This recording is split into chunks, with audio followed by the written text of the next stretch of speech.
kindly ask Mr. Sabatini, Mrs. Konstantinopoulou, and Ambassador Piapoku to come with me on the stage.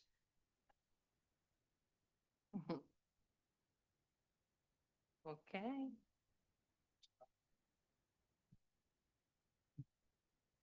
So I would like to welcome all of our distinguished speakers and participants, both here in the room and those following us online. Thank you all for joining us. Today's event takes place within the broader framework of the 10th DO-AIR Forum under the Greek presidency. I'd like to express my sincere gratitude to our Greek colleague for their collaboration in organizing this event. I am Eleonora Tramannoni, the new Secretary General of the Forum of the Adriatic-Ionian Chamber of Commerce, a transnational network that was established in 2001, involving around 40 chambers of commerce from 9 countries in the Adriatic-Ionian region. So this event is the result of a close cooperation between the Forum IC, the Marche Chamber of Commerce, and Uniontrasporti, within the framework of the Union Camere Equalization Fund. Today's session focuses on key challenges related to maritime infrastructure and connectivity, and how we can address them through data, dialogue, and cross-border cooperation. We will explore how strategic planning, supported by the DO-AIR Observatory and its data-driven insights, can play a central role in improving infrastructure and promoting competitiveness across the region. Together, we will reflect on how data and collaboration can help us build a more connected, resilient, and sustainable Adriatic-Ionian region, fully aligned with the objectives of DO-AIR.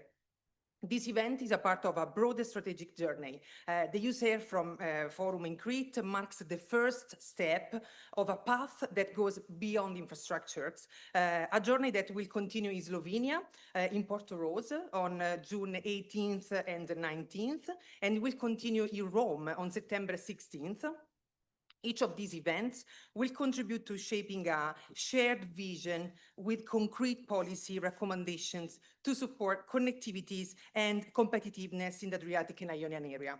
So today's event will unfold in 3 main parts. We will start with institutional greetings, of course, and then they will be followed by a technical session focused on DO-AIR Observatory, presenting data and insights on the main trends shaping the macroregion. And finally, we will have 2 panel discussions. The first dedicated to the port infrastructure and investment strategies, and the second one focusing on the real needs of the maritime market in terms of services and logistics. But now, without any further ado, let's now begin with the institutional greetings, opening remarks. I'm pleased to first give the floor to President Gino Sabatini, that is the President of the Forum, the Adriatic-Ionian Chambers of Commerce, and Marche Chamber of Commerce. So, President, the floor is yours. Thank you.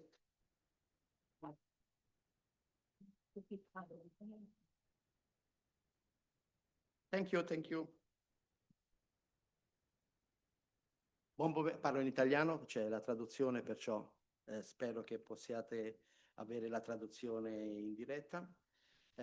Grazie a tutti quanti i nostri rappresentanti, grazie ai speaker che saranno... I'd like to thank the speakers who will be taking the floor during this event.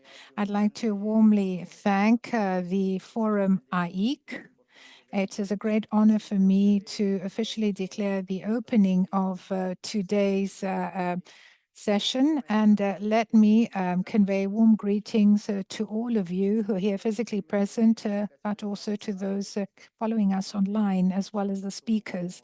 I'd like to particularly thank Mrs. Mathilde Konstantopoulou. I apologize if I mispronounced her name. So I'd like to thank Mrs. Konstantopoulou for invaluable collaboration, which made it possible to organize this forum.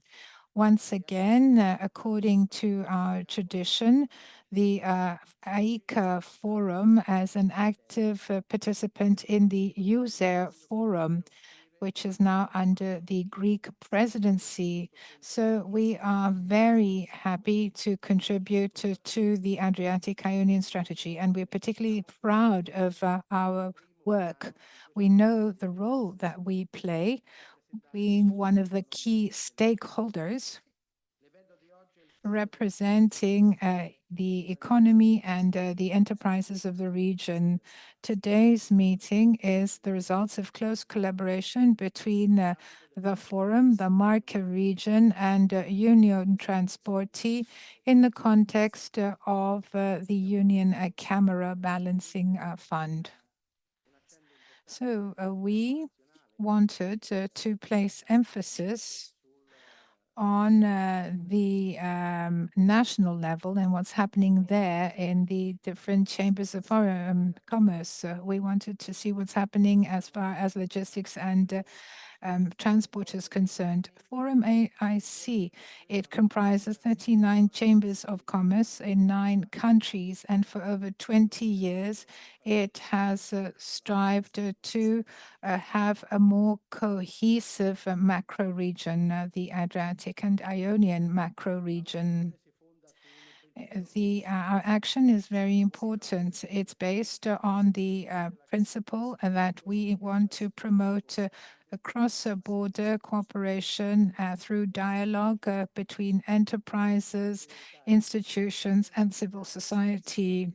Connectivity continues to be a challenge for us. It's one of the main challenges.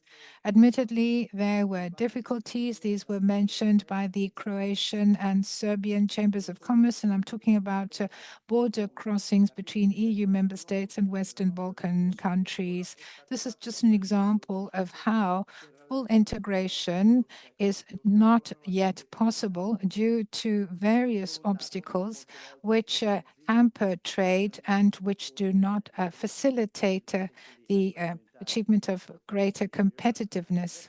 There are many, many problems. For example, we have trucks carrying goods and foodstuffs, and these trucks remain parked for over 36 hours at a time at border crossings. In order for us to deal with all these problems and to address them efficiently, we used a systematic method. Last year, we carried out an event at Šibenik. This was and we also set up a working group regarding transport and connectivity and Uniontrasporti leadership. The main aim was for us to identify the main obstacles as far as infrastructure is concerned, but we also wanted to further improve multimodal connectivity. This project is in full line with the Equalization Fund projects in order for us to have smart mobility, sustainable mobility. This goes beyond national borders. Today's event is a first step in a 3-step process. There will be an event, or rather, let me say that this is the first event in a line of events. The second event will be in Portorož on the 18th and 19th of June in Slovenia, and then we'll have a third event in Rome on the 16th of September in Union Camera. Every step of these 3 steps will contribute to building a common vision, which will allow us to enhance competitiveness and connectivity in the region. This will be the result of an institutional dialogue and on the basis of specific business proposals. So every country has a representative in the working group. The Marche region has Mrs. Donatella Domazzi as its representative. Thank you very much. We'd like to thank the moderator of this team, and we sincerely hope that if we join forces, we will be able to enhance unity. We will become more united with countries that have not yet become official members of the European Union. So it's not just infrastructure, there's also another important pillar, i.e. the capacity to correctly interpret the data. This is why I'd like to stress the importance of the DO-AIR Observatory. which we have set up. This was the result of a collaborative effort between our forum and the Marche Polytechnic University with the support of the Marche region. This observatory is an innovative and strategic tool for the completion of the macro region, for its integration. So this observatory carries out analyses on the main socioeconomic indicators based on demographic data, trade, investments, transport, thus providing objective information, and this will allow for forward-looking public policies to be shaped. But this is not just a mere collection of data. This observatory has been designed as a collaborative space.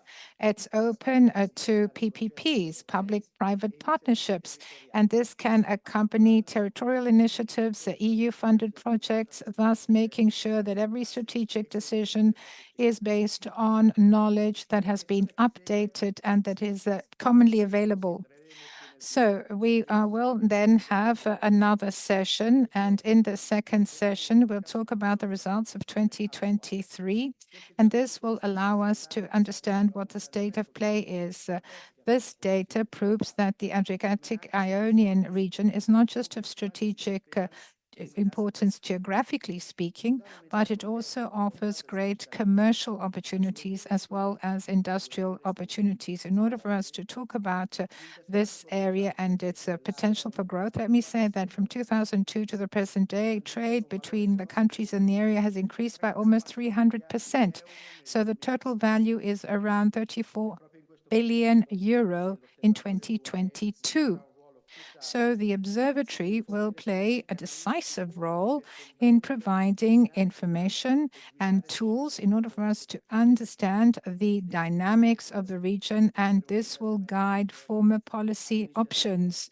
I'd like to warmly thank the Adriatic-Ionian Initiative, particularly Mr. Fabio Pagliapolo, the ambassador and friend. So thank you, Mr. Pagliapolo, for including DO-AIR Observatory in the Crete Declaration. This is a recognition. It marks an important step to a macro-regional governance which will be based on transparency and data. I'd also like to say that I saw that last year, thanks to the AII initiative and its generous support, in the split declaration, there was a joint commission between three forums of civil society to safeguard and promote the Mediterranean diet as part of our culture. It's a driver for better public health, but a driver for growth, for tourism, and so on and so forth. This was under the Croatian presidency, and this goes to show once again the ability that our fora have. I'm talking about the chambers of commerce, the universities, and the cities, of course. So we're talking about the ability to have a positive impact on the strategies, and I'm talking about macro-regional policies in particular. So together with the European Union, what we see is they also include economic development, economic growth in this concept. The Crete Declaration, which was adopted yesterday by the governing board, actually shows how the three civil society fora can actually provide added value to the OSI strategy, and this allows to have tangible results for our perspective areas. This is a firm conviction, and this was reaffirmed yesterday by Panayoti Tsikhridis, my dear friend and colleague. I hope that I pronounced his name correctly, who is the vice president of the AIC Forum and president of the Etolo-Karnania Chamber of Commerce. During the kickoff session of the forum, I'd like to thank Panos warmly, because he talked about the main principles, the main underlying principles governing our chambers of commerce all these years, and we had a very positive outcome. Let me just say that. So in this way, we will be able to show how important the role of chambers of commerce can be. And I'm talking about economic development in particular. Our forum aims to continue along the lines that we have followed so far, and we want to interpret strategies into actions, specific actions. What we want to do is to make sure that this Adriatic-Ionian region will be an example of inclusion and of excellent collaboration, because this region, that of the Adriatic and the Ionian, can become a region with a high level of growth, and it can be an example that many other regions can try to emulate and follow. Thank you for your work. Thank you for organizing this meeting. I'd like to thank the speakers in advance, and of course the organizers of the 10th forum, DO-AIR. So today, more than ever before, we have to stay united. This will be to our benefit, the benefit of Europe, the benefit of the Mediterranean. So the Adriatic-Ionian region plays an important political, social, and economic role. And it has over 4 million enterprises. So we play an important economic role, and this is very important. It needs to be highlighted. Thank you very much. Grazie, Presidente. Thank you, dear President, for opening the session and reaffirming the importance of the Chambers of Commerce for the connectivity and cooperation. Thank you once again for talking about the role of Chambers of Commerce for connectivity of our regions. We are very proud that the observatory has been included in the Crete Declaration. We're talking about a recognition, and this shows the strategic value of our macro region. Now, let me give the floor to Mrs. Mathilde Constantopoulou. She represents the Ministry of Economy and Finance. From here, I know there is translation, but okay, I will speak in Greek too. No. Okay.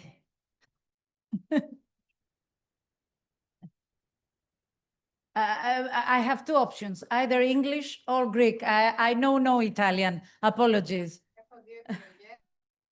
It's just that I see that most of you do not have speakers' headphones with you, so I didn't want you to bother.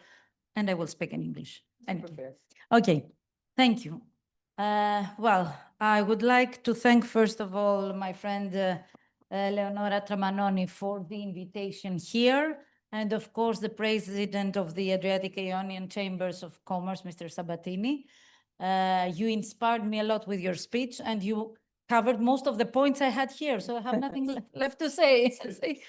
And of course, my friend, Ambassador Fabio Pigliapoco, who is the heart of the Adriatic-Ionian Initiative, the region, the founders of, well, he started everything, let's say. The Adriatic-Ionian Initiative started everything.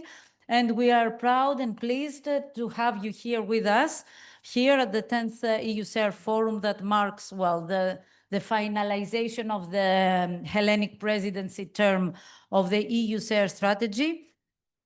I wanted to say that, well, it is very important to address maritime connectivity, maritime infrastructure, maritime issues in general, because we know that our economies and all the issues that commerce do not know borders, especially when we have to deal with maritime borders. It's very difficult to define where something stops, where something else starts.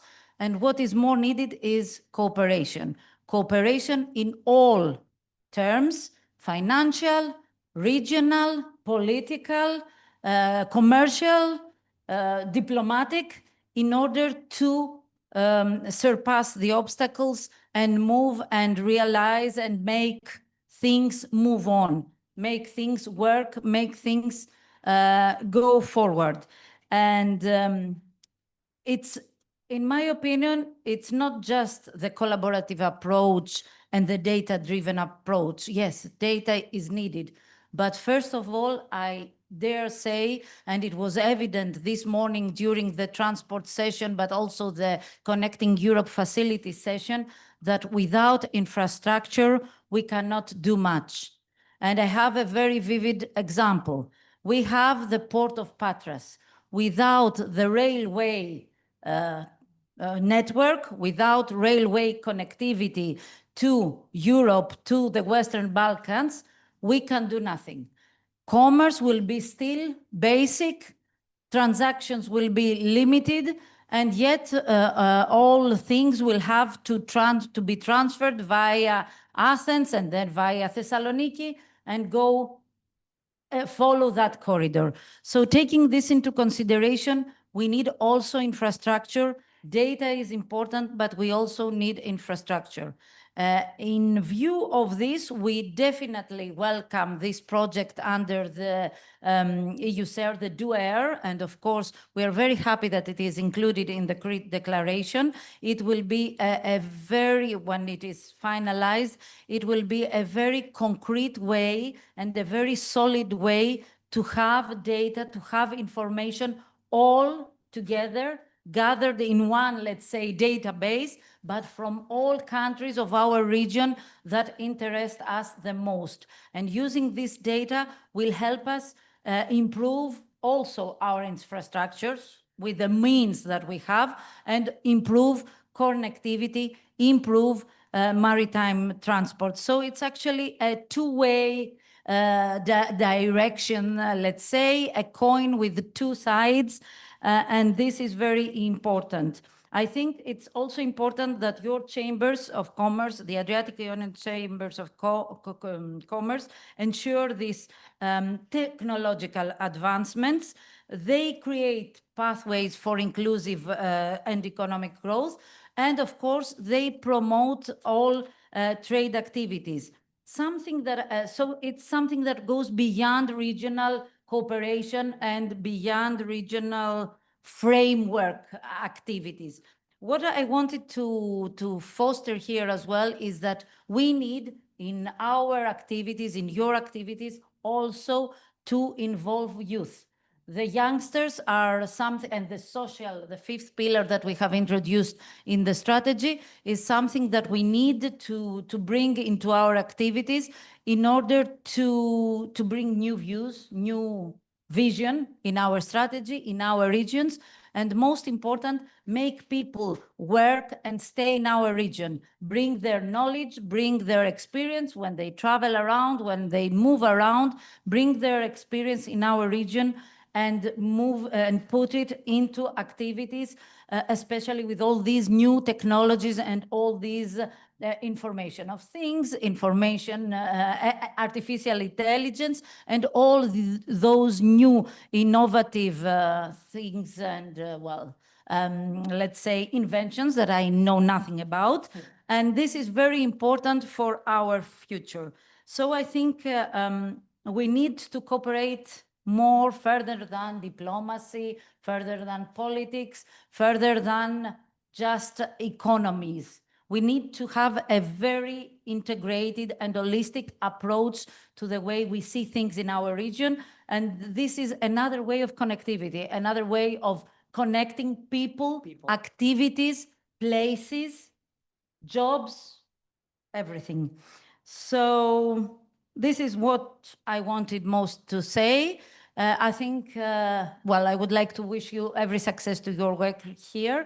I'm looking forward to the results of this project. I find it very interesting. And I think it will be aspirational as well for other projects of similar context, complementing maybe this one as we move forward to the implementation of our work. Thank you very much. Thank you. Thank you very much. You know, Matilde, you touched many points, and actually it's important to mention that this event is done with two different initiatives. So the first one is DO-AIR Observatory, and the second one is more related to the infrastructures and the connectivity. So we thought exactly the same things. So let's say that the DO-AIR is just the base in order to see how is the situation. And, you know, even the DO-AIR, it's already very a challenge because, you know, that we don't have, you know, standard data. So we need to, we have started working, working on that. But of course, you know, we hope that year by year, we will have more concrete dates in order to have a comparison between all the countries. And at the same time, this other project that we have with Uniontrasporti and Unioncamere is related, of course, to the dates, but at the same time, we are talking about infrastructures. So today, especially, we will be focus our event on maritime traffic, but, you know, in Porto Rosa and in Rome, we will touch any other, you know, aspects of connectivity. And I completely agree with you that people is the first thing. And of course, you know, we are part of the social pillar, of course, as the chambers of commerce and business, and we are very much connected with the universities and the cities. So even young for us, young people are always, you know, part of our activities and goals. But thank you very much for your for coming today and for the help that I had from your side and your colleagues during these months. Thank you. And now, of course, I would like to hear from our ambassador, Fabio Piapoco, the head of Permanent Secretariat of the Adriatic-Ionian Initiative. So please tell me if you prefer to come here. I will leave you the floor. I have no paper, nothing written. I have to invent. Therefore, here I feel more comfortable. Madam Secretary General, Madam Secretary General, thank you. Thank you very much for your invitation. Caro Gino, I'm very happy to be here with you as always, and thank for your support. Cara Matilda, we have spent 1 year, I can't say together, but working closely. Thank you almost very on a much. daily basis. I'm very glad At to the have end of worked your with you. membership, I really can tell you that we evaluated and we appreciated so much your support. We are really grateful to you. Thank you for everything. It was a pleasure for us to work with you.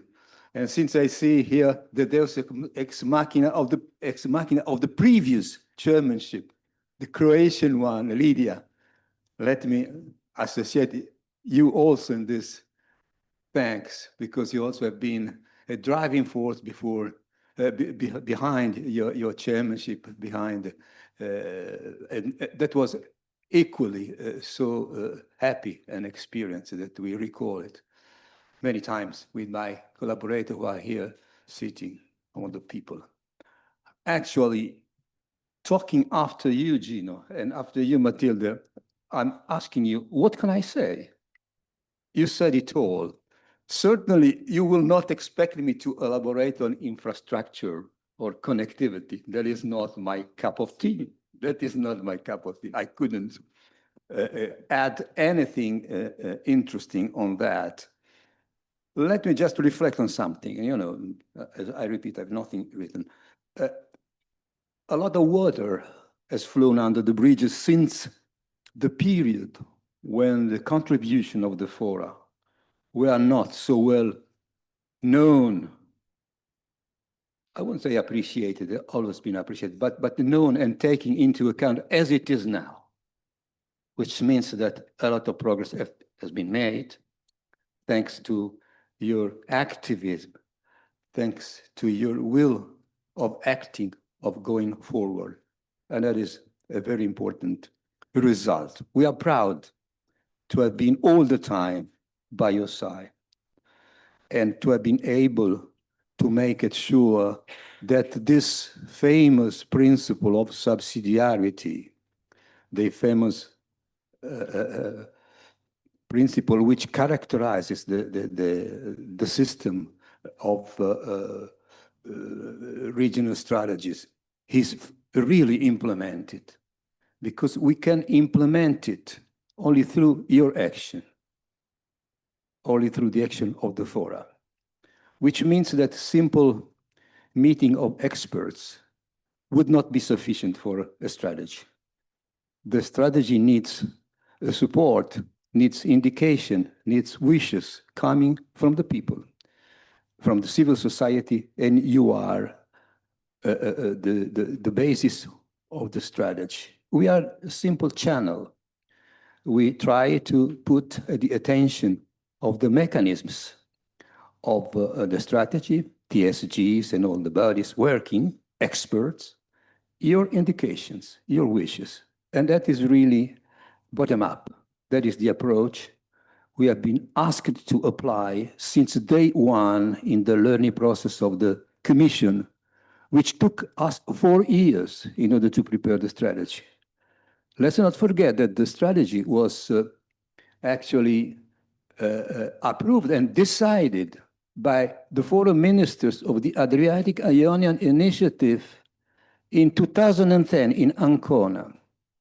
They decided to embark on this adventure of the strategy. That's why we say, rightly so, and also your chairman yesterday, Matilda, recalled it.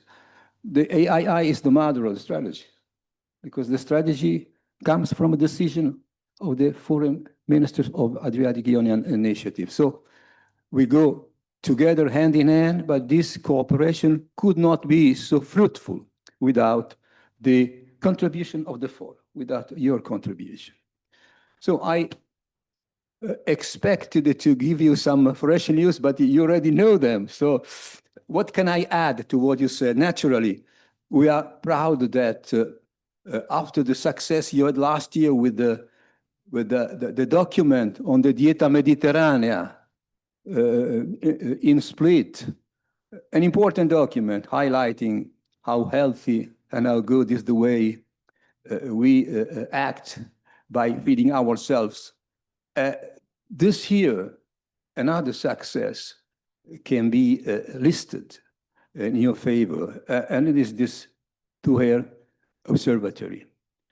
What can I add to what you said? Just this, since I was in the room with the ministers, that not a single delegation refrained from telling how much they appreciate the role of the fora, how much they recognize now that without the actions of the fora representatives of civil society, we couldn't have a real, significant, satisfactory strategy for the Adriatic region. Therefore, this is again an evidence of how good is your action, and that looking at the future, we can be hopeful.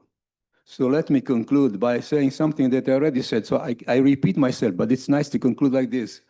We think that there is an important future for the strategy, for you, for the fora, for the actions, and we are certain that the best is yet to come. Thank you very much.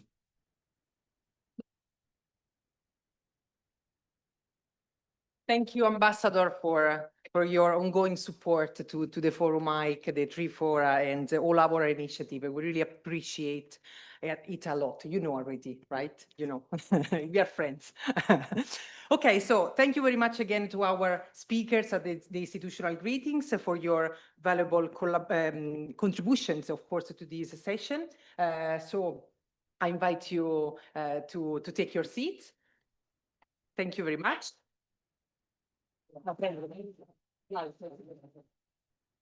So, and now I kindly ask the speaker of the next session to come here on the stage. So Mr. Michele De Vita, Mrs. Anna Cingoli, Mr. Daniele Bregoli, and Mrs. Donatella Romozzi. Please come on the stage with me. So I would like to highlight once again a key element of today's event that we already mentioned many times. So the DO-AIR Observatory, an initiative that plays a strategic role in shaping the future of the Adriatic and Ionian region. So DO-AIR is designed as a permanent technical tool for user governance, providing data and insight to support decision-making on trade, mobility, infrastructure, and socio-economic trends. Now I hand over directly to Mr. Michele De Vita, that is the Senior Advisor of the Forum IC, Anna Cingoli, the Project Manager of the Forum IC, Daniele Bregoli, the Policy and Project Officer, PhD candidate at Marche Marche Polytechnic University, sorry, because I always say Marche Chamber of Commerce, so I was wrong with that. Who will give us a comprehensive overview of the DO-AIR Observatory, so its origins, research areas, and initial findings. So the floor is yours, okay? Thank you.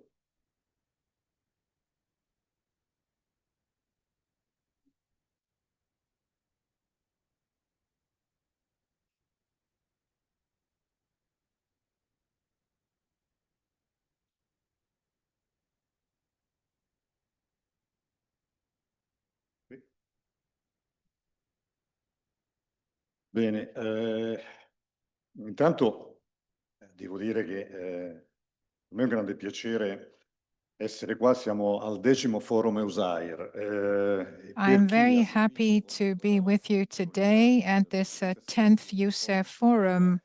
I'd like to thank Mr. Sabatini, and I'd like to thank all the representatives of the institutions that are present here today.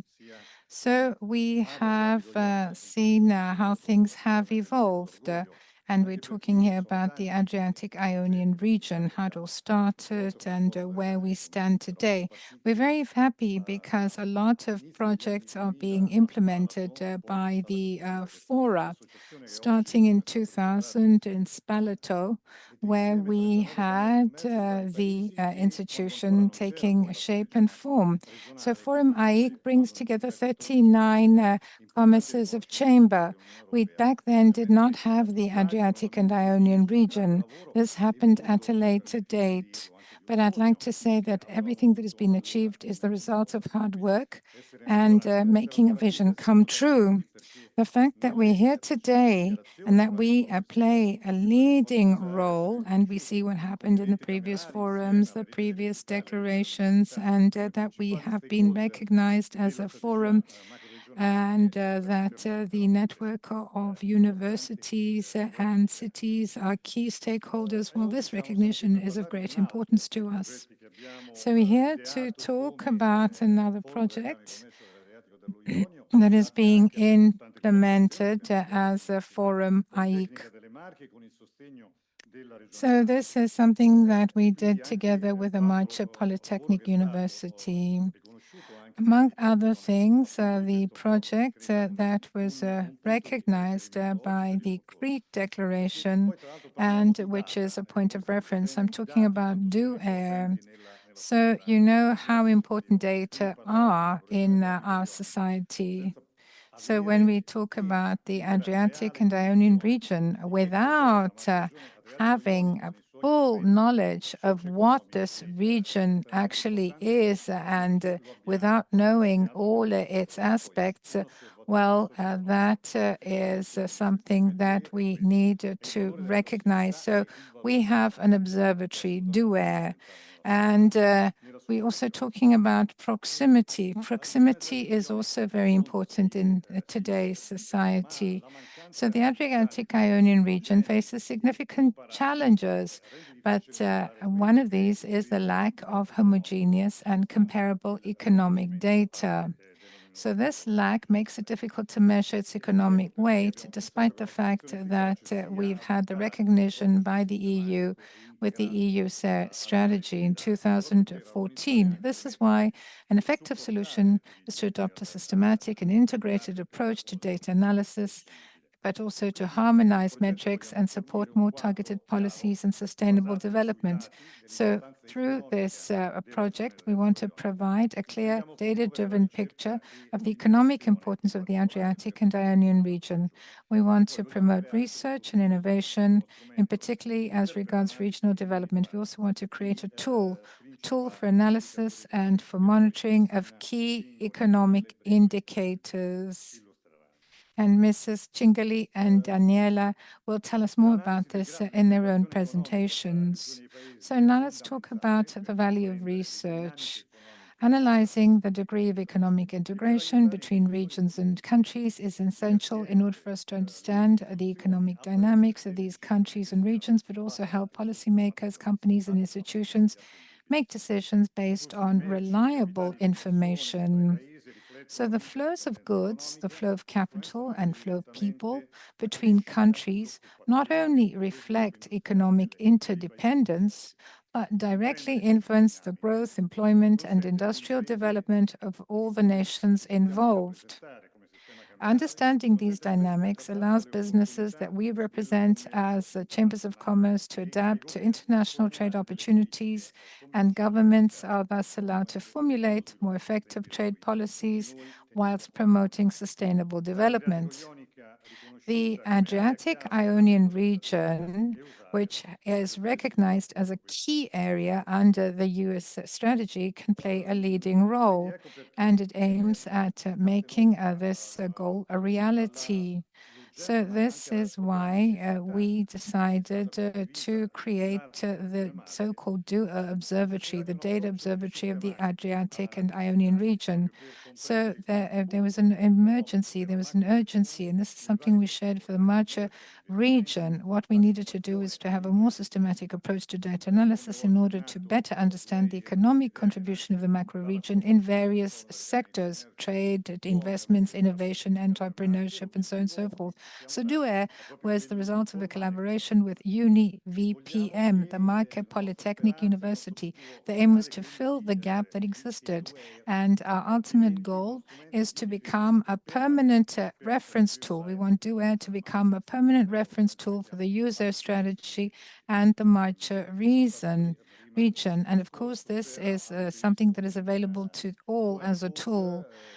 So it's important to have a clear and data-based vision of the socio-economic importance of the macro region from different perspectives. There is a QR code, and you can use it to download all the information in relation to the DO-AIR Observatory. So I would like to reiterate the importance to have a consistent data-driven approach, because DO-AIR is important. So why do we need DO-AIR? We need DO-AIR to assess and monitor the progress, but also the trends in relation to economic integration of user countries and relations, because there's a lack of homogeneous and comparable data in USR countries and regions. So this is something we strive for in order to be supportive to enterprises, in order for us to have an alignment. So there are best practices in the European Union which allow us to acquire data. So we're talking about data pertaining to 6,000 registered enterprises in Italy. This is something that many other countries don't have. So this is something that needs to be ongoing, and we need to provide a comprehensive analysis and support of the data that we obtained. So our goals are to monitor the evolution of economic integration in the macro region. Another goal is to analyze through the data the socioeconomic trends in the Adriatic-Ionian region. Of course, let me say that this is not just a spot analysis. It allows us to see how things have evolved over time. So we can look at what happened in the past, and we can also try to project into the future. Something else that is very important for us is to be able to provide a flow of information to all stakeholders, to everyone involved, interested in this region, the Adriatic-Ionian region. So these are the research areas in which we participate, in which DO-AIR specifically participates. So first, we're talking about trade exchange. We're talking about FDI, foreign direct investment, participation of enterprises, but also maritime and airport traffic. So if you like, this is of great importance to us, maritime and airport traffic. Now I want to give the floor, without further ado, to Anna Gingali and Daniela Bregoli in order for us to learn more about the economic indicators. Thank you very much.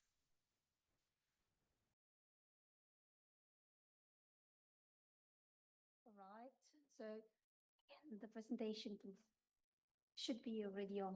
It changed. Yes, thank you very much. Okay, thanks once again to Mr. Michele De Vita. I'm going to speak in English since most of our research has been done in English and it's easier in general to explain things in English. As Mr. De Vita said, I'm Anna Cingoli, project manager of Forum IC, and our research was done with the help, of course, of Daniele Bregoli and Professor Iacobucci, as much as Francesca Brini, that is today with us in the room. So thanks to all of you to help us out to prepare this report. At the end of the presentation, there's going to be again the QR code that you can download the first edition of the report. As Mr. Michele De Vita said, there are going to be different sections. We have to make a precision, let's say, because they're not going to be corporate shareholdings, because it was an incomplete work, and it was showing only the Italian side. So we decided to wait for the next, let's say, revision of this report to put all the data all together. So yes, that's it.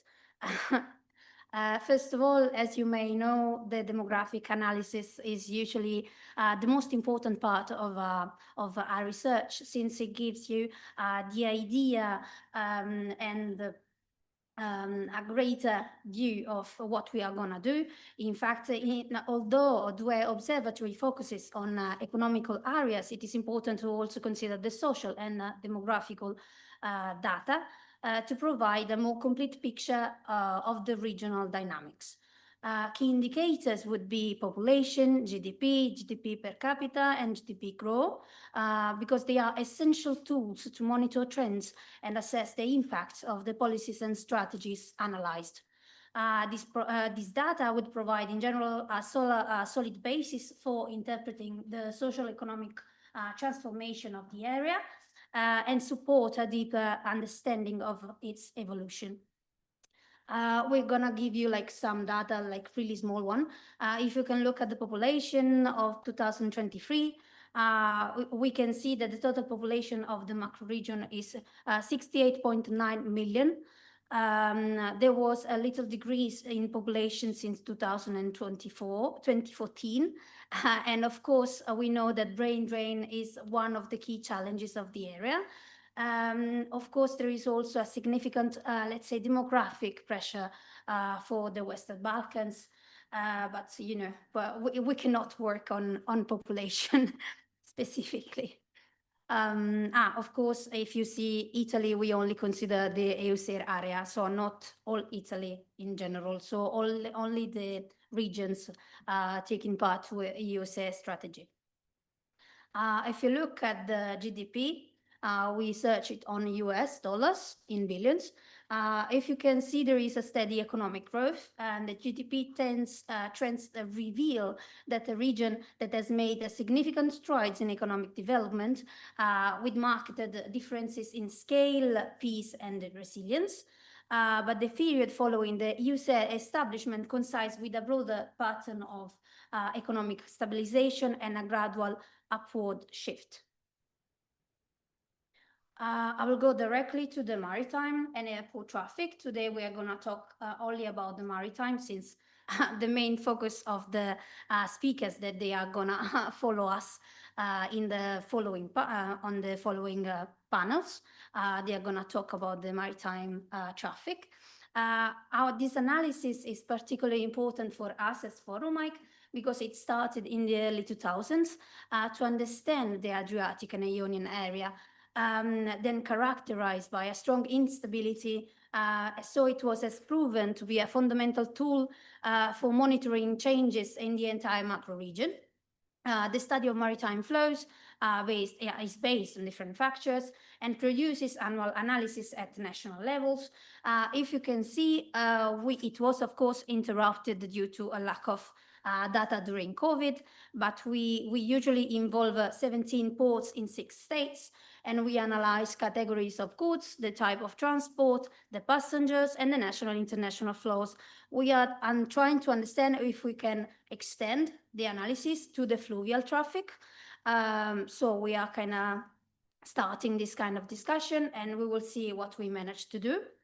Of course, with 20 years of data, it is possible to draw an overall reading of the maritime traffic, observing so its historical series and highlighting a linear kind of trends over time. Just few figures before leaving the floor directly to my colleague Daniele Bregoli. So here you can see the flow of goods and an annual comparison between the Adriatic and Ionian. As you can see, it's easy to see that the Adriatic has the main flows. Of course, in 2020, the freight traffic decreased to the COVID by minus 12%, with a total flow of a long number, but in general, it's 90%. It was linked to the Adriatic, and the 10% is linked to the Ionian Sea. If we look at the flow of goods, we have the key ports, exports in 2023. So here you have Ancona, Bari, Brindisi, Durrës, Igoumenitsa, Ploce. We try to have few data here. This is an hour elaboration based on the structure surveys that we asked to the ports. Here you can see the difference of the number of vehicles, the containers, the dry bulk or the liquid bulk that pass through the port. As you can see, there are many differences between each port because they change even regionally. So we are looking up. If you look at the report, there's going to be some more explanation on that. We try to analyze it at least. Here instead, you have the flow of passengers. There is the difference between the ferry and the cruises. Of course, we can see that the main passengers pass through ferries. And between the cruises, it is still a really low market for the Adriatic. So with this one slide, I directly pass the floor to my colleague Daniele Bregoli that will look more into the trade exchange. Thank you very much. Yes.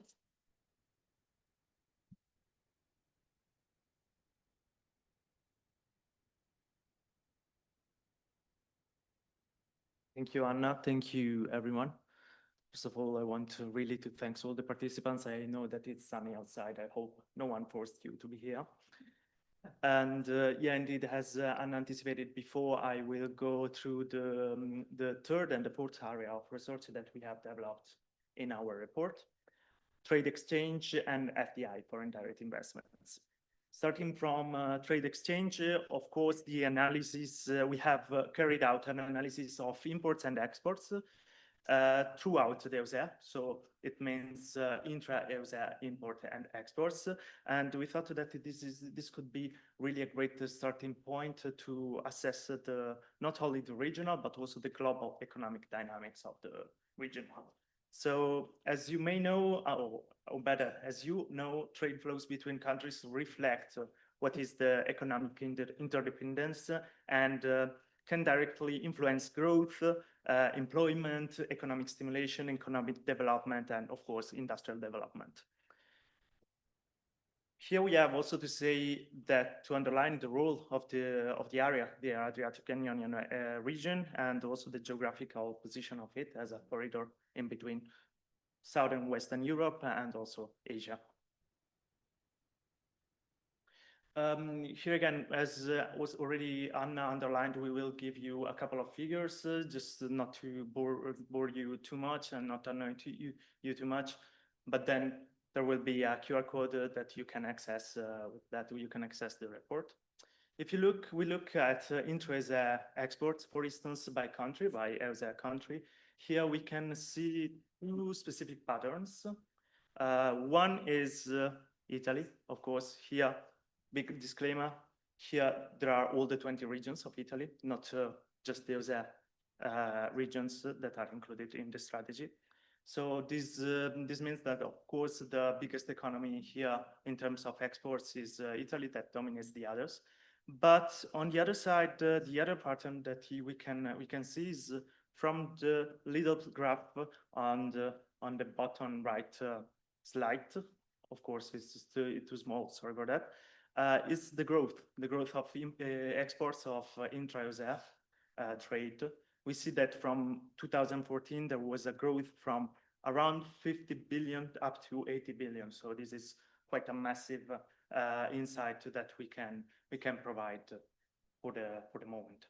In terms of sectors in the report, we have also analyzed what are the key sectors in the import and exports of the region.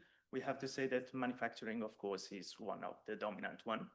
On the other side, there are sectors such as food, beverage, and tobacco that had a great and impressive growth throughout the years. If you remember the graph before with Italy dominating the others in terms of exports, here we see something quite different. In particular, those two graphs are the share of intra-EUSEA imports and exports relative to the total global trade of each country. Here we see that Italy is the last one. So basically, we have to say that Italy has a minor percentage of export or import within the region. On the other side, something that is quite interesting is to see some countries such as, for instance, Albania, Montenegro, or North Macedonia that are highly dependent on import and exports within the region. And this is kind of demonstrates kind of a asymmetry. So which means the smaller Balkan countries are deeply regionally integrated. If with integration we mean import-export within the region. And larger economies such as Greece, for instance, and Italy, as I said before, are more globally diversified. Now I'm going through the last research area, which is, as I said before, foreign direct investments. As you know, FDIs are investments whereby a country's entity acquires a stable and lasting position and interest in a foreign country. This is, we decided to introduce also this research area, as it is really, really important to see the figures and see how these could be synonym of trust and opportunities within the region. In particular, here in the report, we speak about FDI when the investor owns at least 10% of the shares and or voting power of the company. In particular, another disclaimer, we use the positions as they are a little bit more stable and reliable for the data analysis. Here we see two graphs, one table and one graph. The first one here again, we're taking into account FDI inward and outward globally, so not within the region, but globally. Here again, Italy dominates the other. But on the other side, as we can see in the table on the right, there are some figures that make us understand how some countries are really dependent on inward FDIs within the region. So which means that the recipients, some countries are as the recipients of these inward FDIs can really grow with those actions. Here in particular, it is the figures are percentage relative to the GDP. Yeah, again, I'm sorry, it's quite small, the table, but of course you can download the report in the next slide and you can enjoy the reading during your travel back home. Here, I just underlined three key figures. The total EUSEA imports. This table is about the flows of imports of FDIs. the world imports of FDIs and the ratio between EUSEA and total global FDIs. If we look at the total of EUSEA inward FDIs, countries such as Bosnia and Herzegovina, Croatia, and Slovenia, they quite dominate the others for 2023 at least. On the other side, if we look at the world panorama, here again, Greece and Italy are quite outstanding. Then we can also see the ratio between EUSEA inward FDIs and total global FDIs. And here it's interesting to see how some countries such as, again, Bosnia-Herzegovina, Montenegro, and North Macedonia are highly dependent on FDIs coming from the region. I think that this is quite also relevant also in terms of brainstorming, because we are literally saying that the integration within the area and within the country is working more and more throughout the years. Another key aspect is that we have to say that from 2014 up to 2023, the number of inward and outward FDIs more than doubled, which is something that, of course, we have to take into account also for our discussions. Here, I finish my intervention. Once again, the QR code, we will share it with all the social media and whatever. You can download it, enjoy the reading. I hope it can be interesting. And last, I want to thank the forum for this amazing cooperation. I bring the greetings from Professor Donato Yokobuchi, who unfortunately couldn't not be here, and also our team. Thank you, Francesca, for the collaboration, and thank you to all of you for listening. No. So thank you to all of you. So I think that this presentation has been already very clear and insightful for all the data that you provided. I would like to remind you that this is just the first report of this year that was made thanks also to the support of Marche region. So it is another partner of this great, work that we are doing together. So it's something really important in what we really believe. And for those who have just, joined us, just to remind that we are very proud that the DO-AIR has been included in the Crete declaration. So just to emphasize that it's not just a data collection tool, but it has the potential to become a true decision support system, offering comprehensive, thank you, comprehensive picture of economic trends and regional integration across the Adriatic and Ionian Macroregion. And now it is my pleasure to pass the floor to Mrs. Donatella Romozzi, EUSEA Technical Coordinator for Marche region, who has closely followed the EUSEA strategy since the beginning, I would like to say, and has made a significant contribution to the strategy, not just for the Marche region, but we remind that the Marche region is a very important partner for the EUSEA strategy and for the governance. So, Donatella, the floor is yours. Thank you, Eleonora. Thank you, everybody. Good evening. And yes, first of all, congratulations for your new role that you have inside the Adriatic-Ionian Chamber of Commerce Forum. And thank you for your work that you have done in this year. Thank you. And thanks for this invitation, because for me, it's a great opportunity to explain the great commitment of my region, Marche region, in EUSEA, and the connection with Observatory DO-AIR. The European Macroregional Strategy of Adriatic region was launched, as you know, in November 2014. And in January 2015, started the first implementation phase with the governing board that was held in Ancona in January. 10 years of activity, mainly concentrated in the construction of the multi-level governance. Very, very difficult situation because a lot of actors are involved in this strategy, private and public.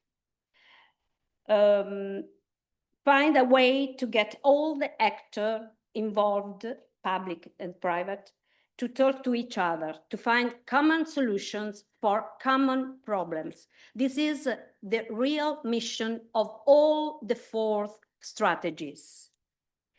A great work has been done, but there is still much more to do. Com'è? Where? Thank you very much. Okay. The role of the Marche region in the past, in the present, and in the future. First of all, in shaping the EUSAIR strategy after the Ancona Declaration signed in 2000 in Ancona, of course. In order to this event, I have the pleasure to invite you to the anniversary, 25th anniversary of the sign that we want to celebrate the 27th of June, the next June in Ancona. And don't make any plans for this date, of course. And but the role of Marche region was has been and has very important in the implementation phases in the 2 European cohesion policy programming periods, 2014-2020 and 2021-2027. In this slide, you can see the milestones, some date of the commitment of my region. And in the first implementation phase, started, as I said before, in 2015, Marche region was appointed Italian project partner in the first strategic project of Adrian program to support the first implementation phase in the EUSAIR. And this project had a budget of about 11 million euro with 9 partners, and Slovenia was lead partner, and Marche region was the 6th project partner to support the Italy with a budget of 3.5 million euros. And for what? Marche region supporting with this project, supporting the national coordinators, of course, the Department of Cohesion within the presidency of the Council of Ministers and the Ministry of Foreign Affairs, and assisting pillar coordinators for the transport of Pillar 2, the transport subgroup on behalf of Ministry of Transport, and the energy networks subgroup on behalf of Ministry of the Environment, in cooperation with North Macedonia and Serbia.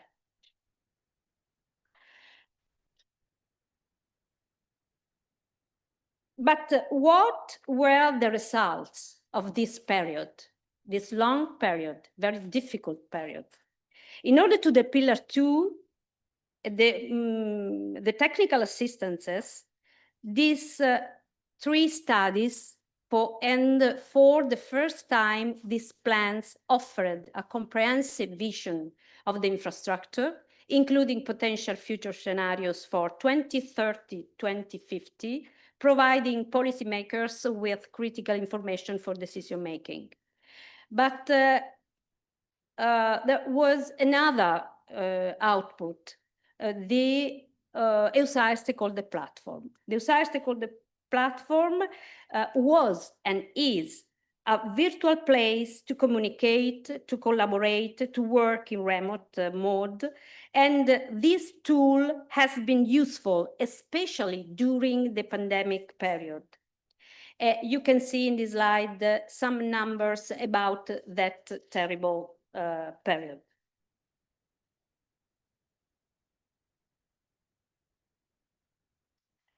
But regarding the three studies, I want to remember that we have done with the technical assistances, Nenomisma, that is here in this room, and Tiplan, for Nenomisma for energy, and Tiplan for transport.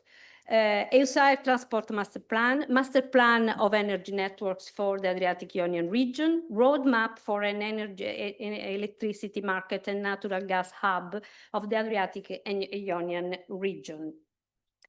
They provided a comprehensive vision of the infrastructure, as I said before, and priority actions to realize emerged by these studies.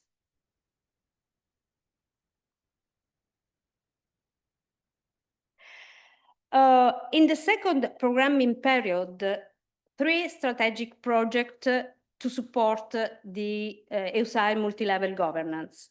The first project is EUSAIR Facility Point, lead partner Slovenia, and 10 partners. The second project, in the second project, Marche region is a lead partner. It's called the EUSAIR Stakeholder Engagement Point. The acronym is STEP. And we have two partners, Bosnia and Albania, and two associated partners, Department of Cohesion within the Presidency of the Council and of the Ministers, and the Ministry of Foreign Affairs, with a budget about of 2.1 million euro. The third strategic project to support in this programming period the governance of the EUSAIR is EUSAIR strategic implementation. Lead partner Croatia and Serbia as partner. This is to underline the governance, the situation, the structure, the difficult structure that support this strategy. But what is the mission of the second project STEP? Of course, to support the multi-level governance and to implement, to reinforce the EUSAIR stakeholder platform through the improvement and the involvement of the stakeholder. The platform will ensure greater involvement and animation of the stakeholder, supporting the enlargement process while becoming a technological hub. The platform will be the virtual place to support also the embedding process and the financial dialogue. But what does it mean? After 10 years, each pillar has identified priority actions to be implemented. And to do this, we need to optimize the different financial resources around these priorities. Embedding, with the embedding process, we want to connect all the European territorial cooperation programs. While with financial dialogue process, we want to connect the different financial institutions. For what? To realize the priority action that 10 countries and 14 Italian regions have chosen in these 10 years.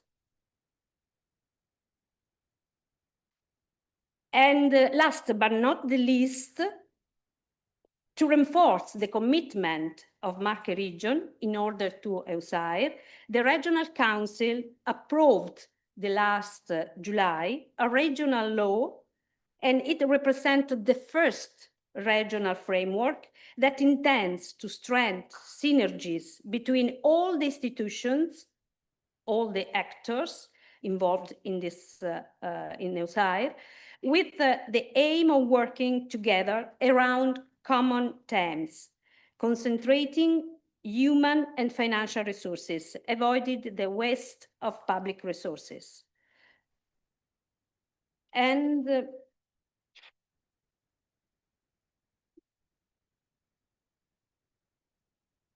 now it's finished? Why? Stop it. There is another slide. I don't know why. ecco. Okay, thank you. Yes, this is the sense of the collaboration between Marche region and the Marche Chamber of Commerce with the cooperation of Adriatic-Ionian Chamber of Commerce Forum.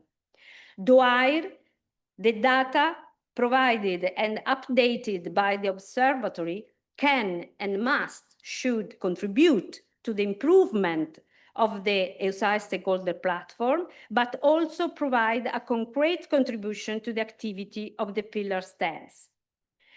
We all have the responsibility to contribute to the success of the strategy and thus to improve the lives of citizens. In other words, we must work together. This is the sense of our collaboration with the observatory. And for us, for my region, it's very, very important to have this collaboration and to have this data to improve to contribute to the success of the EUSAI, of course, in collaboration, in coherence with the work of all the pillars. Thank you very much. Okay, thank you. Thank you very much, Donatella. And of course, our intent is to cooperate with you, with the user strategy and with what has already been done. You mentioned the master plan on transport and energy and everything, you know, will be connected. So now, thank you again for your contribution for this session. Just to say that the day before the 25th anniversary of Adriatic and Ionian initiative, we will organize together also with the Marche region an event on DO-AIR. So today, actually, it was an exclusive you know, preview of the data, but on that occasion, we are going to go deeper into the data. So all of you are invited, of course, to come to Ancona and to stay with us again. But now it's my pleasure to hand over the moderation to Mr. Robert Rakar, that is the director of Primorska Chamber of Commerce and a very valuable member of the Forum governing board. So Robert, the floor and the moderation is yours. So thank you very much.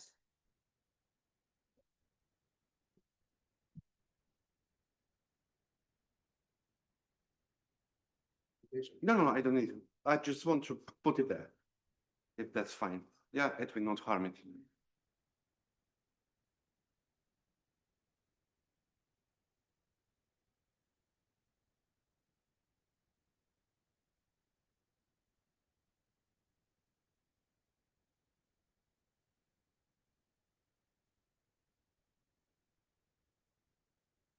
Thank you very much, Eleonora, for the presentation. I'm very excited and very honored to be your host for next 1.5 hours, 1 hour 45. We'll see how long it will take it to go through the 2 panels that we have prepared for you. Certainly, I'm excited because I will deal with people from real world, from the logistics that is absolutely important for the whole Adriatic-Ionian region, but not only.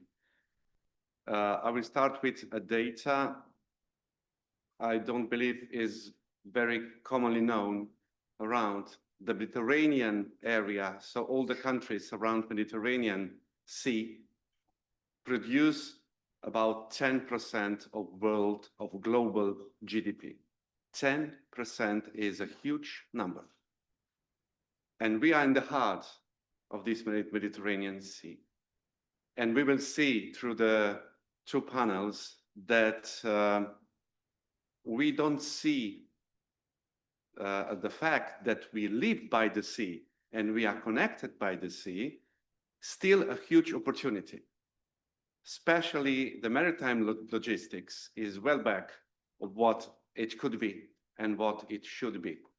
But this will be probably one of the things that my keynote speaker I'm really excited to present. This is Antonello Fontanilli, and he's director of Uniontrasporti from Italy.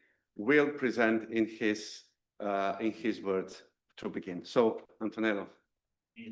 Sure, of course.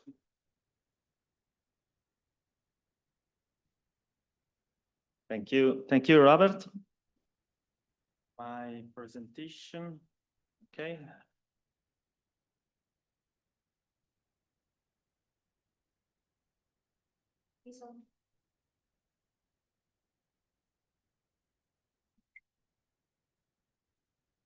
Io lo sto facendo. Io ci sarei. Sì, lo faccio. Thank you. Good afternoon, everybody. I speak Italian, okay? But the presentation is in English, so you can read easily. So, grazie a tutti. Vabbè, appunto, mi ha già presentato Robert. Sono Antonello Fontanilli, direttore di Uniontrasporti. Due parole su Uniontrasporti. Uniontrasporti è una società in-house del sistema camerale italiano, quindi partecipata da Unione Camere Italiana, Camere di Commercio Italiane e Unioni Regionali. Ci occupiamo da diversi anni di supportare proprio il sistema delle Camere di Commercio nello sviluppo di una policy dedicata ai trasporti e alla logistica. Poi il forum, ringrazio innanzitutto appunto il forum per la collaborazione, l'invito e anche come dire, il ruolo che abbiamo voluto dare anche in questo gruppo di lavoro, come coordinatore di questo gruppo di lavoro con appunto i vari esponenti delle Camere di Commercio della regione Adriatico-Ionica. Quest'oggi appunto vi presento alcuni dati anche di benchmarking sul sistema portuale della regione Adriatico-Ionica, che poi permetteranno a Robert anche di stimolare un po' il confronto appunto con i panelist che mi seguiranno. Poi appunto sempre il forum mi ha dato anche questo importante ruolo di trarre un po' le conclusioni di questa giornata. Diciamo, io queste giornate le considero sempre delle giornate di studio e di lavoro che servono veramente un po' a tutti per riflettere su alcune questioni. Mi fa piacere, poi so che c'è molta gente collegata anche da casa, dall'ufficio e comunque appunto anche qui presenti. Allora, brevemente, abbiamo voluto presentare in queste grafiche alcuni appunto dei principali indicatori che possono appunto mettere a confronto i vari paesi delle regioni adriatico-ioniche. Nel nostro caso, nei dati che andiamo a presentare, l'Italia è stata presa nella sua totalità, quindi non soltanto le regioni Here we see Italy. We have taken into account the entire country, not just the DO-AIR regions. So here we can see the population density. Here we can see Montenegro, which is sparsely populated in comparison to Italy. We have 200,000 inhabitants per square kilometer. So population density is inextricably linked to the density of enterprises, to entrepreneurial density. So entrepreneurial density is an important indicator because it shows how dynamic enterprises are. You can see Slovenia, for example, here. Here, the entrepreneurial density is quite interesting. The same applies in the case of Greece. And there are certain areas in the Western Balkans which have low entrepreneurial density, around half of the Slovenian entrepreneurial density. I'm not going to mention data which Mrs. Cingoli mentioned, like the GDP, for example, and other things pertaining to transport, because these are figures that you will see later on as well. So here we see population density again. We also see some information regarding per capita GDP. And in relation to Italy, or in comparison to Italy, which is the strongest, if you like, we have some other countries, Croatia, Slovenia, and Greece, which are reaching important levels. they are very high compared to the other countries in the macro region. Then we have export and GDP, and also the ratio export to GDP. This shows the dynamic of certain countries such as Slovenia, Serbia, and North Macedonia. And finally, here we see the European Innovation Scoreboard, which is the next column. And here you can see Slovenia again dominating the scene, even when compared to Italy. Italy is close to Slovenia, but it does not overtake Slovenia. And then we have the other countries of the macro region. Of course, as far as tourism is concerned, it all has to do with the various attributes. We see Italy and Greece that have a dominant position in the tourism sector. We have a number of overnight stays. Here the results are very good. We see there's an upward trend. Here we see Croatia, Slovenia, and Albania, which seem to be doing well. They have increased their tourism in the last months and years. Now, here is some information in relation to the blue economy. We have worked actively to enhance the so-called blue economy, but also all the established sectors that are linked to the blue economy. For example, here you can see employment when it comes to the blue economy. And the data we have is from 2021. In July, we will have more information regarding the blue economy. 1.8% of the EU 27 total economy, and this is compared to 3.6 million in 2021. So here you see various sectors. There are different sectors. The most dynamic sectors are coastal tourism. And here we're talking about countries such as Italy, Greece, but also Croatia and Albania. And so coastal tourism. And here we're also talking about added value. This is over 170 billion. This was 171 billion in 2021. And this was a significant increase in relation to 2020. So the blue economy is a sector which was analyzed in detail, and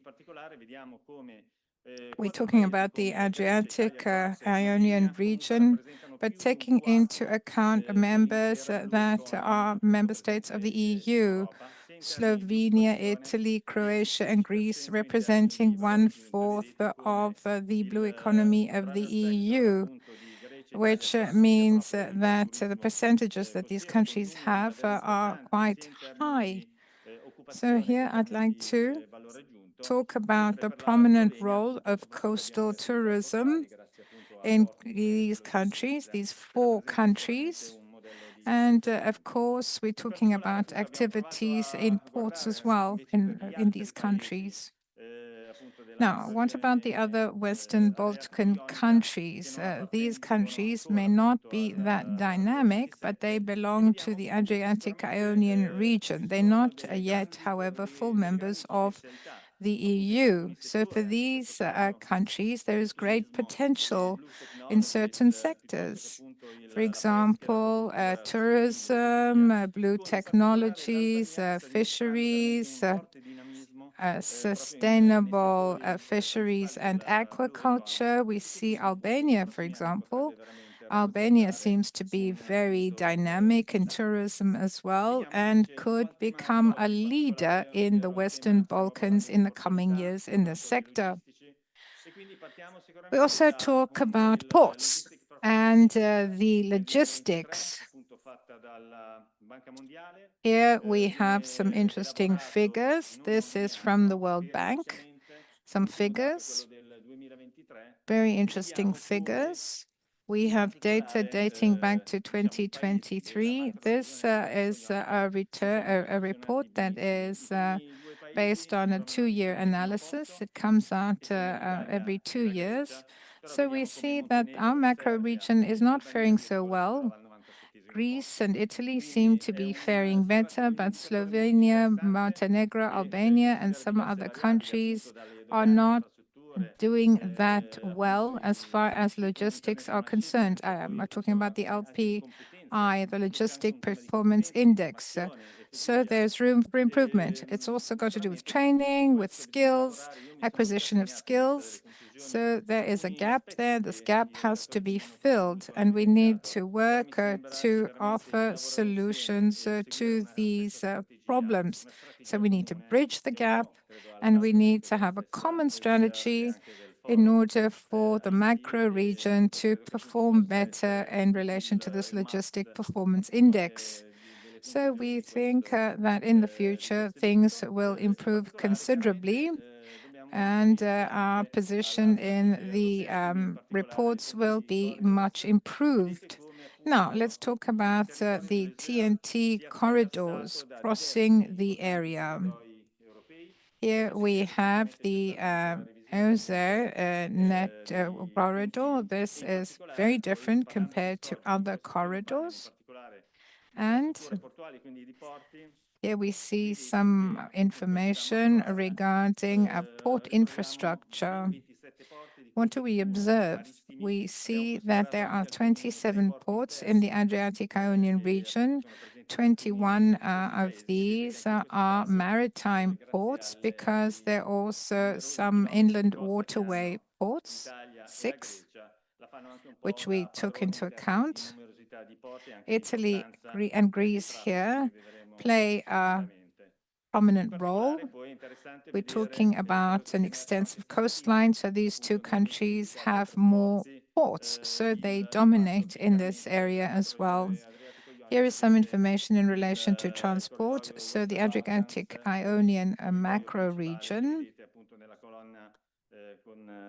as its main corridor, has the Western Balkan East Med corridor.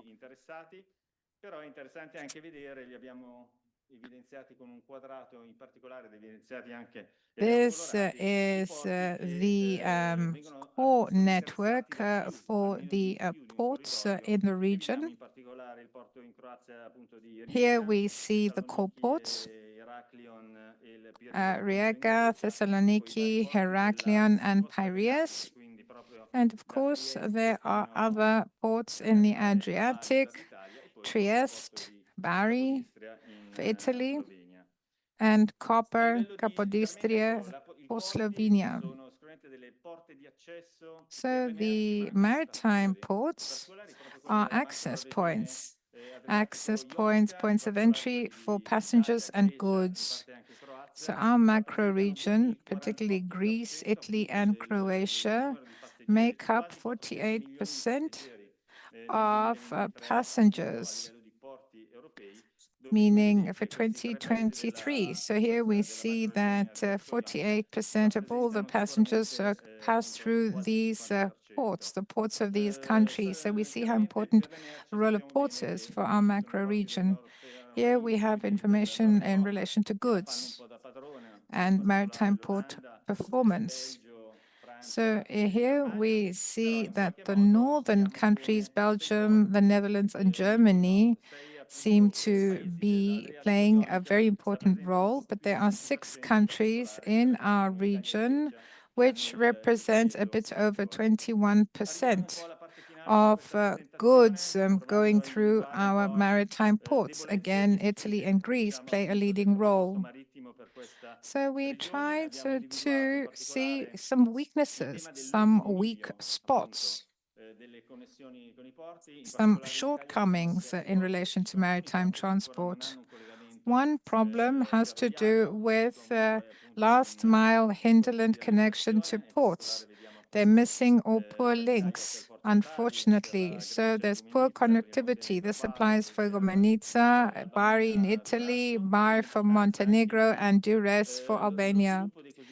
We also identified, once again, how important it is to develop port cities. meaning cities that are adequately connected to the ports. The development of such port cities must be one of our main objectives for the future.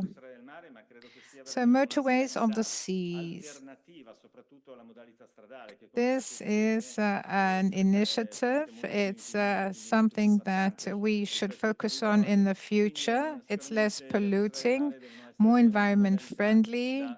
So the motorways of the sea, MOS, must be an alternative modality to road transport. It must be further promoted and play a dominant role in transport in the future. So let's move on to the digital transformation, excuse me. This is also very important. Adoption of the smart port model will optimize logistics, it will improve efficiency, enhance security, and reduce the environmental impact. So here we have the use of LNG, creation of green ports, and electrification or cold ironing. This will play a very important role. This will allow us to use an alternative way of doing things. And for some time now in Italy, we have this transformation of ports. They're upgrading, but this is something that should not only happen in Italy, it should happen in all the other countries in the region. This will allow them to further improve, and this in turn will enhance the role of maritime ports and ports in general in the EU. So what are the conclusions? The Adriatic-Ionian area is strategically located. It's in the center of the Mediterranean. And there are many studies that have shown that the Mediterranean is the basin that has played a very important role by way of transport, and its performance has also increased significantly. So maritime transport in the Mediterranean is a crucial component of the region's economy, which means that the Mediterranean can become a hub in the future. And it can play an even more important role than it is playing now. At a time when we are investing more and more in sustainability, not only in relation to the environment, but also in relation to the economy, to tourism, and so on and so forth. So the Mediterranean can become a geopolitical hub. It can make Europe more resilient and help Europe overcome a lot of problems. So we know that as far as energy is concerned, there are multiple challenges. Alternative fuels are very important. And we need to invest and look more into alternative fuels in the future. Thank you very much for your attention. The issues we, of course, will go through in this first panel that has a title, The Port Infrastructure of the Adriatic-Ionian Macroregion, What is the current state and what are the development perspectives? And to talk about this, so about the new fuel possibilities, electrification, digital, and everything going green, because also in the port authorities and ports around Europe, we are talking about being a green port, less green port, and non-green port at all. So it's all about the colors here. We will talk about these topics with absolute great experts that will join me today on the stage and even on a remote, so through internet. And I would love to call on the stage Elena Montironi. She is the project manager, development, promotion, statistics, communications, and EU project on Central Adriatic Ports Authority in Italy. Welcome and thank you. I would like to join me on stage, Dragica Franulovic. She is Management Advisor, Porto Vieja. Welcome. Dobrodošli. And I would like to call on the stage Dario Barbaric. He's Head of Security, Environment and Port Operations, Dubrovnik Port Authority, also from Croatia. Welcome, Dobrodošli. And I would like to introduce Mr. Nikolutos Konstantinos. Is he with us? He's there. Hello. He is the president of Katakolo Port from Greece. So welcome and thank you for joining us. I'll come to you a little bit later. Let's start with you, Mrs. Montironi. We heard a lot of numbers in the last few minutes. We heard about the fantastic geostrategic position we have in the world and the possibilities we still have not fulfilled as yet. But tell us, what are the main initiatives in the Port of Ancona, you know absolutely well, to improve the logistics capacity and, of course, overall competitiveness of the Adriatic system? Okay, thank you. Thank you, everybody. Thank you especially to the Adriatic-Ionian Chamber of Commerce Forum for organizing this event. Well, the Port of Ancona is a core port on the ScanMed and Baltic Sea, Adriatic Sea corridors of the TEN-T network, and it is the leading port of the Central Adriatic Ports Authority, which manages 7 ports in Marche region and Abruzzo region. The Port Authority is investing a lot to increase the efficiency of the Port of Ancona as a multi-purpose hub. So in terms of motorways of the sea, general cargo and container traffic. It means that we are putting in place a series of actions, a plan of initiative of investments addressed to the traffic, either to the passenger traffic and to the container traffic. In terms of passenger traffic, we are currently improving the ferry terminal, the current ferry terminal, to improve its safety and also to introduce cold ironing investments, cold ironing plants, which are actually financed with Italian Recovery and Resiliency Funds with an overall investment of 9 million euros, and it will be completed by June 2026. Moreover, we are building a new quay for cruises in order to host bigger cruises and to enlarge this market that, as we have seen, is not very much valorized yet in the Adriatic-Ionian area. And we are also converting a former industrial quay into a new ferry terminal away from the urban center in order to reduce the impact of maritime traffic on the city. This is concerning the ferry traffic. Concerning container traffic, we are revamping an old, the current commercial terminal, which was built 50 years ago. So we need to modernize it and optimize the spaces and the functions of this area. And we are also, there are also our ongoing works for the Quay 27 dedicated to the container terminal.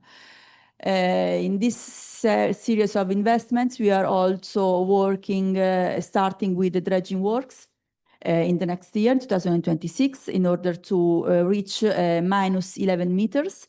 This will allow the arrival, the entrance in the port of bigger ships.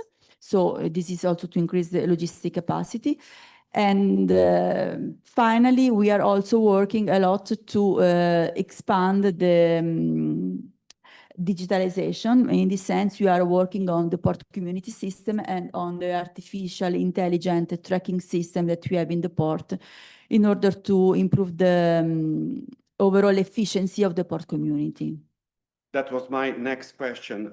We were talking about sustainability a lot, and this green ports is getting much and much important in the European world of logistics. How are the sustainability and digitalization taking part of your development strategies of the port? You mentioned already some. Yeah. Actually, sustainability and digitalizations are two key horizontal priorities that provide an added value to the physical infrastructure investment.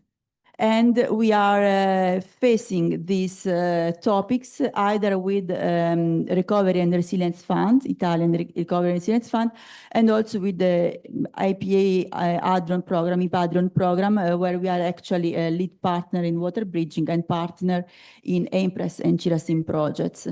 Well, concerning sustainability, the Italian port law requires that each port authority drafts, issues an energy and environmental document where it sets the emission footprint, and also where it defines the strategy, the port authority strategy to reduce the impact, the environmental impact of maritime transport.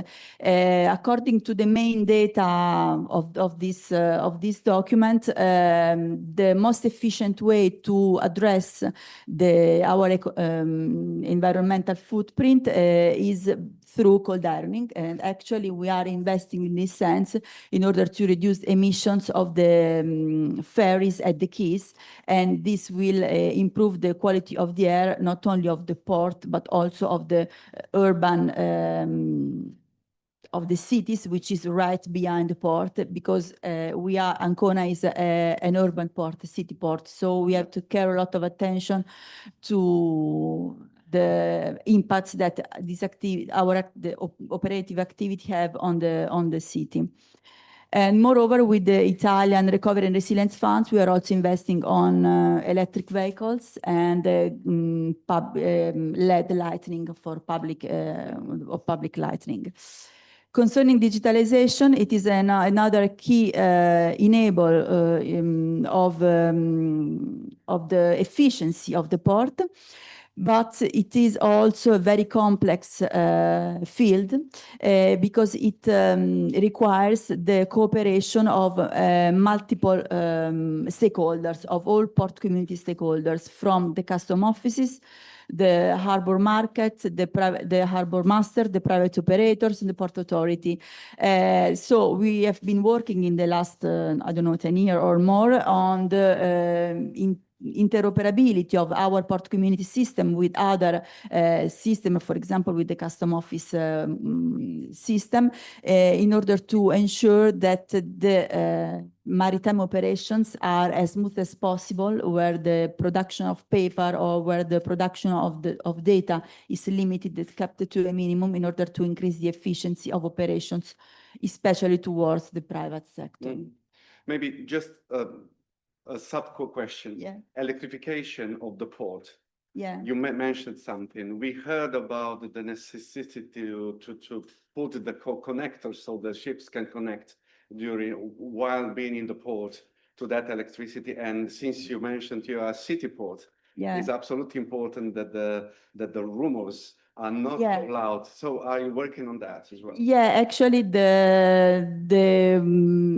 the benefit of the cold ironing is that we not only can reduce the CO2 emissions, but also we can reduce the noise of the auxiliary engines, which are always kept on while the ships are hoteling at the port. So yes, we're working on this as well. Thank you so much for now for all this data. Can you pass the microphone to Mrs. Dragica Franulovic? Welcome to this, to another place where a lot of sea is in front of you, and islands, as you can see it from your office, I guess, at least two. I know that because we are very close. We are on 60 kilometers on air, so I know Rijeka very, very well. And I know that your port is evolving and being greater and bigger in a very quick way. You got a very important partner in container the development area. But I would like to ask you from your perspective, what are the key adjustments or innovations your port is implementing to better align with market demands and customer expectation? More and more customers are looking for that green color that ports should have. Are you going in that green way? Well, first of all, thank you on behalf of the company, the Port of Rijeka, which is the oldest and the biggest concessionaire in the Rijeka Port Basin. Thank you for inviting us to the forum. You're all aware that operating a seaport business involves various risks due to the nature of the industry, due to various economic conditions, environmental and regulatory challenges of today.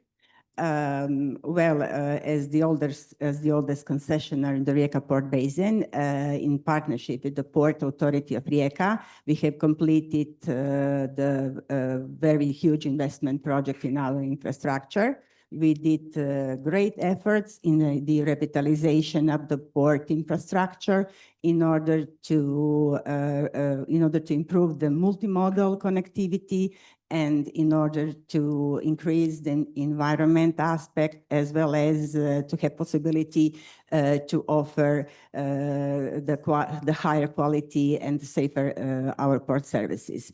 Well, we have investigated in a capital project, and we are very proud that we, in partnership with the Port Authority, completed Port to Core, Connecting Europe Facility project, which is completed by the end of the last year.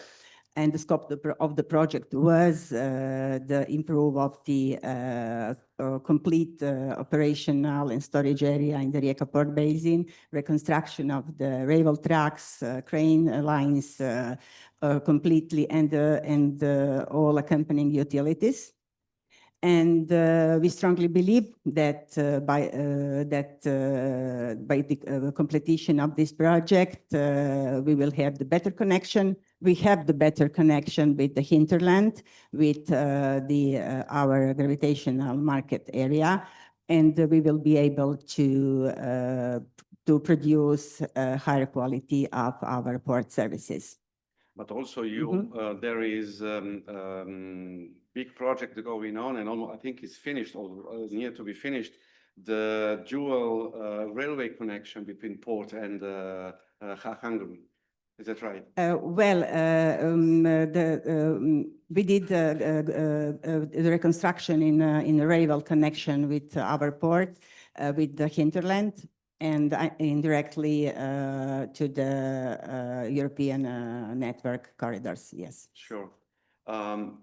We were talking about the necessity to be, of course, sustainable and responsive in planning our infrastructure development. How is Port of Rijeka balancing the operational efficiency with these tasks that are sometimes not really close?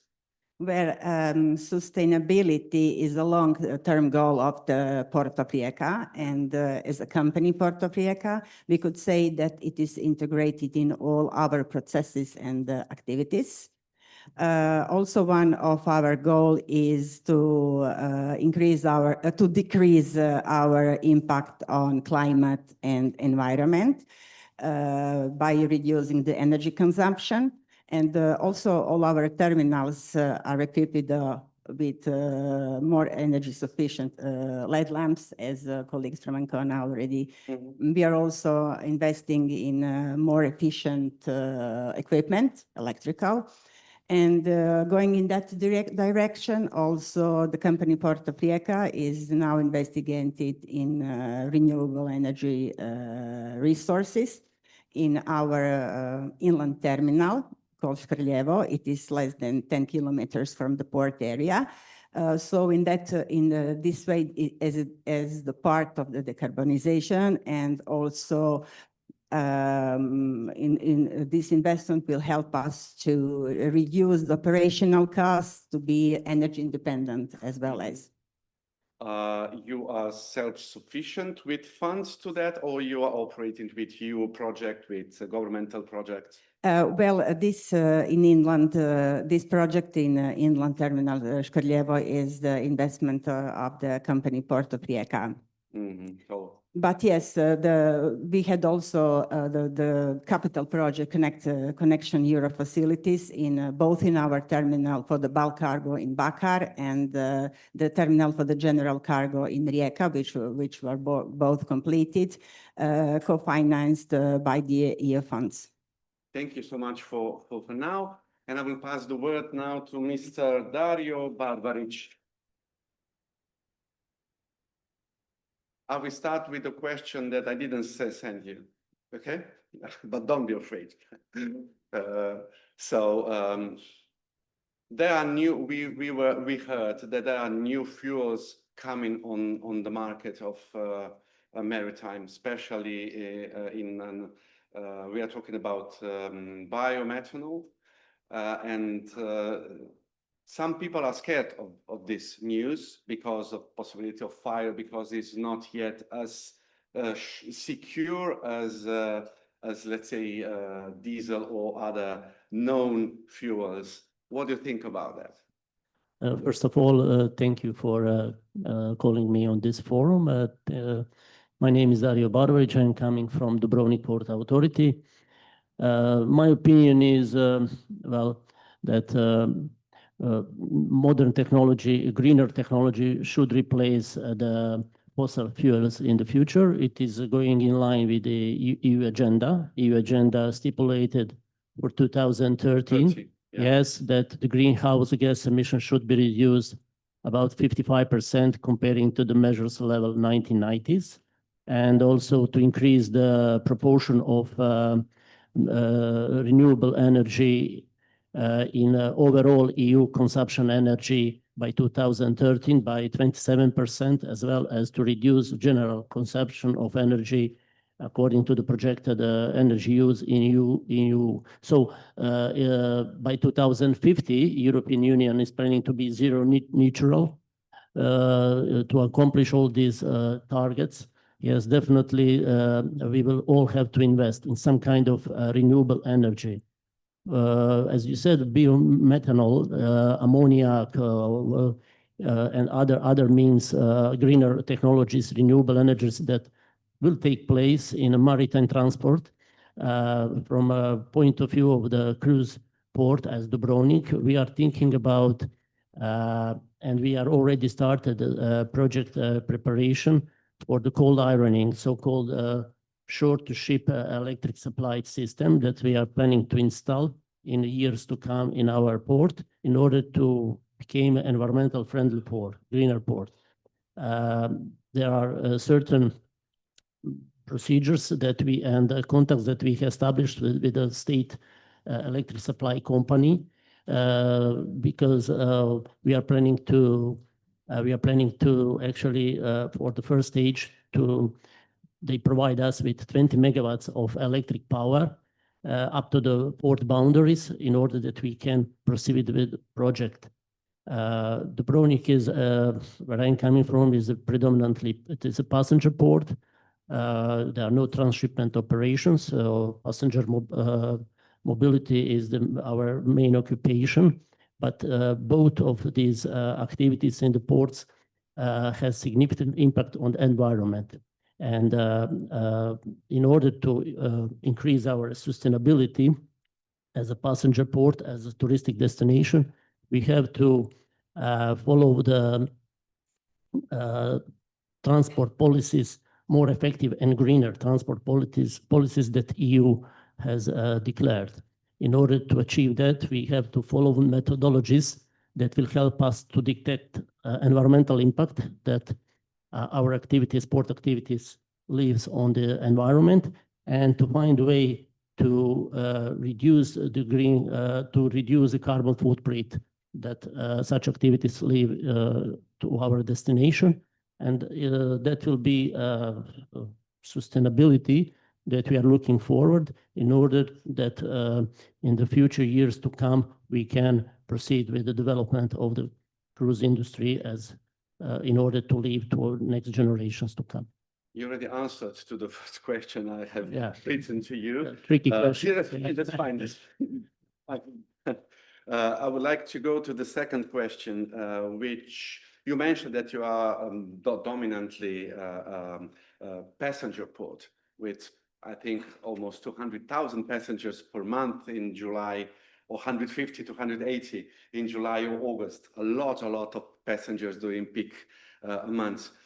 What technologies are you exploring to improve security, which is absolutely important, with 3-4 cruises a day stopping in the port, and operation within an urban port concept? Yes. Dubrovnik is not a big city. That's right. It is a great challenge for us. I will turn a little bit in the past. 15 years ago, we have completed the reconstruction of operational quay in length of 1,100 meters of the operational new quay with maximum draft 11 meters alongside. It enabled us to accommodate 4 mega cruise ships simultaneously. So after that, we have been able to accommodate more than 10,000 passengers per day in our port, bringing us to the 2013 when we had accommodated over 1,075,000 passengers. For the small city as Dubrovnik, it was, you know, a big shock. We have encountered a huge overcrowd in the city as itself, in the destination, traffic jams, and all negative impact we have received as a feedback of that huge number of, not controlled number of the cruise ships in the port. City of Dubrovnik has started the project called Respect the City, and the Port Authority of Dubrovnik is an equal partner to that project since 2017, when they have stipulated short, medium, and long-term strategies, measures in order to reduce the overcrowds of the destination as itself, because we have received a lot of negative media impact, a bad experience of the guests in the destination, poor service providers to our guests, and so on. And also, University of Dubrovnik has started the research, and they have found out the carrying capacity of the city as itself. After that, we have been notified as a board that we cannot accommodate more than 2 cruise ships per day, 4,000 passengers we are accommodating, and we cannot exceed that number. Of course, we would like that all shareholders or service providers find their place in that new strategies. And of course, it is most important that experience of the guests and feedback that we have received is positive. There are no more media negative impacts notes you could see on some foreign media which actually proclaim Dubrovnik as a city where you shouldn't go because you will find overcrowd and so on. It is a small city, it is a touristic destination, and we have to take care and to look after sustainability. As I said, security is dominant above all other issues, especially we are living in very turbulent time, and we are paying a great attention to the security and safety of our consumers, of our guests. The port as itself, it is one of the 6 state ports in Croatia, and we are international port. According to that, we have implemented all international and national regulations, the SOLAS Convention, Annex 11, which determined the ISPS code, International Port Facility Security Code, which is translated in the EU regulation as a Regulation 725/2004 and upgraded with EU Directive 65/2005, which stipulated certain security measures that each port has to apply assessment and port facility security plan, which is issued by the recognized security organization for the 5 years period. And according to that, each port received a certificate of competency, which is subject to annual verification by the authorized harbor master office and the police.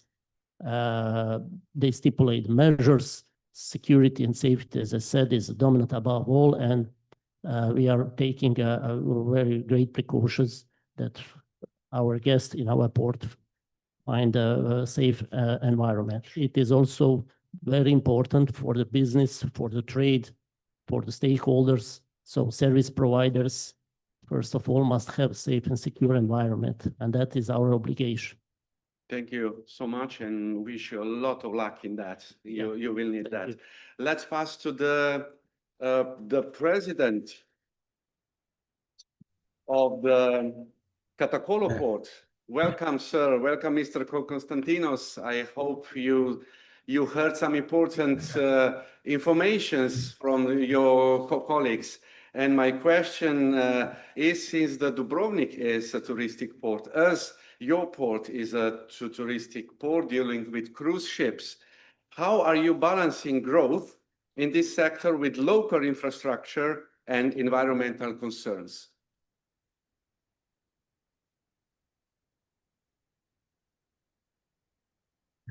Thank you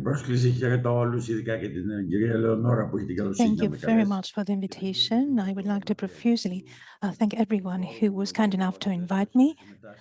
I have participating in discussions of this kind many a time, and now remotely being connected, I'd like to share with you my opinion. Katakolo is one of the most important ports, cruise ports in Greece. I believe that it's the 5th or 6th one with an upward trend, and we expect to have a 20% growth this year and growth next year. These are big numbers, and we in fact accommodate up to 5 cruisers every day. The infrastructure of the port can accommodate 3 cruisers, and we'll be making a new pier. We have an advantage. Pyrgos, the city, is not very near the port. It's a few kilometers away, and we have a traditional village which is built next to Katakolo, where the port is, and this is a place that people visit first and they get to know our land. As a port, on the other hand, of course, we are preparing for cold ironing, and given the opportunity, I'd like to say that we've been making this effort on a European level, regional level, in order to improve cold ironing of ships when ships are berthing in the port, and ships need to adapt as well, because they have different voltages, and this indeed creates a lot of difference in terms of costs. So I believe that the micro-region should have a committee meet with the representatives of those cruisers in order to approach this situation in a more mature way, do away with differences. In effect, we don't have problems with air pollution here because we don't have industries creating problems, but this means nothing at all, I suppose, because we need to grow better and better in managing, for example, carbon dioxide, among other things. And of course, we need to have the people see and experience a cleaner port. We need to improve our own means at a given moment in time. We need to think about the coaches that are connected to cruises, because there are many, many different excursions to ancient Olympia, which is 40 kilometers away. There, we need to work because there is a serious footprint in terms of CO2. So not only ports, but every stakeholder should work together for us to give an overall good impression.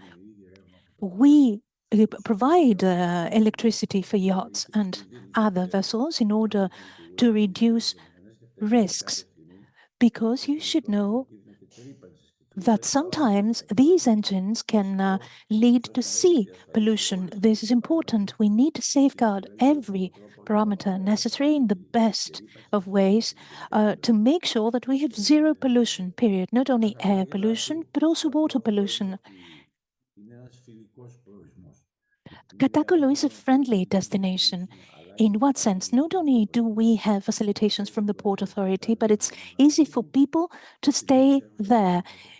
Most of the times we have cruisers arrive in the morning, leaving at night or in the evening, and people that visit our land, I suppose, will choose to relax every now and then and stay in our place. That's why we've been ameliorating our infrastructure. For example, for seasides, we have 3 great seasides, very near, easily accessible. So if people actually decide to choose Katakolo as a place to relax in, they have quite a few options to go by, and we provide facilities. The port itself has important infrastructure for food and beverages and coffee. There are many, many different trips and excursions organized, not only to visit archaeological sites, but other destinations as well. And we always examine economy, widely speaking, not only focusing on the port itself. We are interested in facilitating visits so that we have wider effects for the sake of economy. I believe that we have managed to do that to a significant extent. Because we truly want Katakolo to become a friendly destination. Apart from the natural beauty of the area, the remaining facilities need to be on a par with the level required. In what concerns infrastructure, we want to have another pier built. At the moment, we are doing quite okay with over-tourism. Even if we have 5, 6, 7,000 tourists, there is a diffusion. There is a bottleneck at the beginning, you understand. But just because we have a wider area where these people are channeled, we believe that we are solving the problem. And from the surveys, the satisfaction surveys, we see that we have positive outcomes. I told you about the port and the facilities that we have in place as we speak. We are at a stage of privatization. Other projects will follow. A terminal to accommodate passengers is being prepared. Of course, the sea and the sun are lovely, but sometimes things are more difficult. We need, of course, to facilitate entry and exit of passengers. ISPS, Regulation 725 are important. We're on top of that, and despite difficulty, we've been coping. And this is proven by the fact that we have a continuous increase in arrivals of cruisers, and companies opt for a port that offers low-cost services and high quality. Of course, we want to achieve something new. We want to have bikes, for example, in the port to enrich this product and not to channel everyone to ancient Olympia, for instance. Said our speaker, whose sound unfortunately was rather poor. We did our best. If you're saying something, says our speaker, I can't hear you. Thank you so much. Maybe you positioned your port absolutely well. We know exactly that you know where you are and where you want to go. Maybe just briefly, just in 3 lines, 2 most important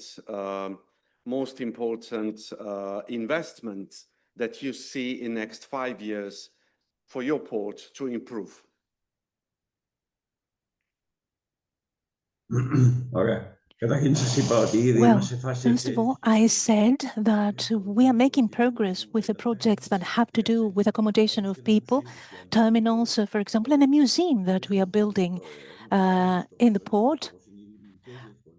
Our objective is facilitation of port activities. On the other hand, we want people visiting our land to have a good time, to feel that they are visiting a special place and enjoy good quality, cost-effective services. This is important for us. If we are speaking strictly in terms of infrastructure, I believe that the first progress is cold ironing, and the second one is a twin pier that we need in order to accommodate up to 5 cruisers. And I think that this is it, in fact. 5 cruisers is the maximum capacity for our port, so as to make sure that we do not disturb local people or tourists themselves. Because when there is a great number of tourists, it goes without saying that no one has a really good time. When we have fewer visitors, they truly enjoy our place more. It's not always easy, but we try to do our best every time. Thank you so much.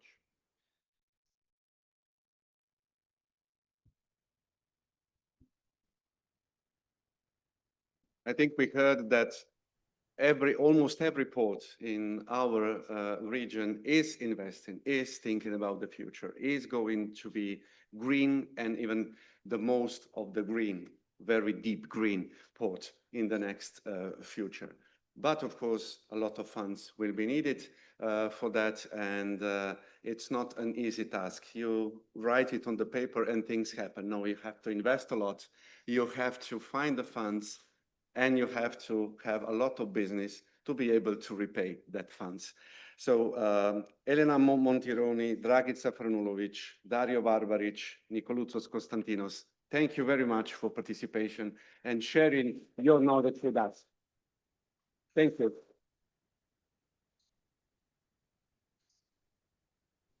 Let me continue with the second panel. We are a few minutes behind the schedule, so I would like to start the panel, Maritime Market Needs in the Adriatic-Ionian Macroregion, Challenges and Opportunities, where we would like to examine the demand for the maritime services in our region. As I mentioned, we are right in the heart of one of the most important seas regarding business in the world. So I think the demand there will be, and we will hear it later. I will start to introduce the keynote speaker, Mr. Matej Zakonšek. He is the Director of Permanent Secretariat of the Transport Community. So Mr. Zakonšek, welcome, and please, the floor is yours. Imate prezentacja? Ja, ne, nimam. Okay, go. Okay, super.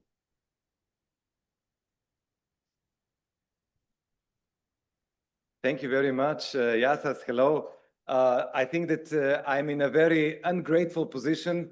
Basically, we are just at the finishing of today. I think everybody's a little bit tired, so I'll be short, I'll be sweet, and I'll try to be on the point. So thank you very much for inviting me and giving me the opportunity to give these few words of welcoming.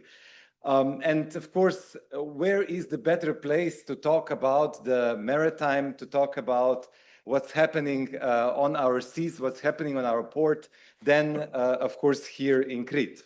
The start of Europe or the end of Europe, as you wish.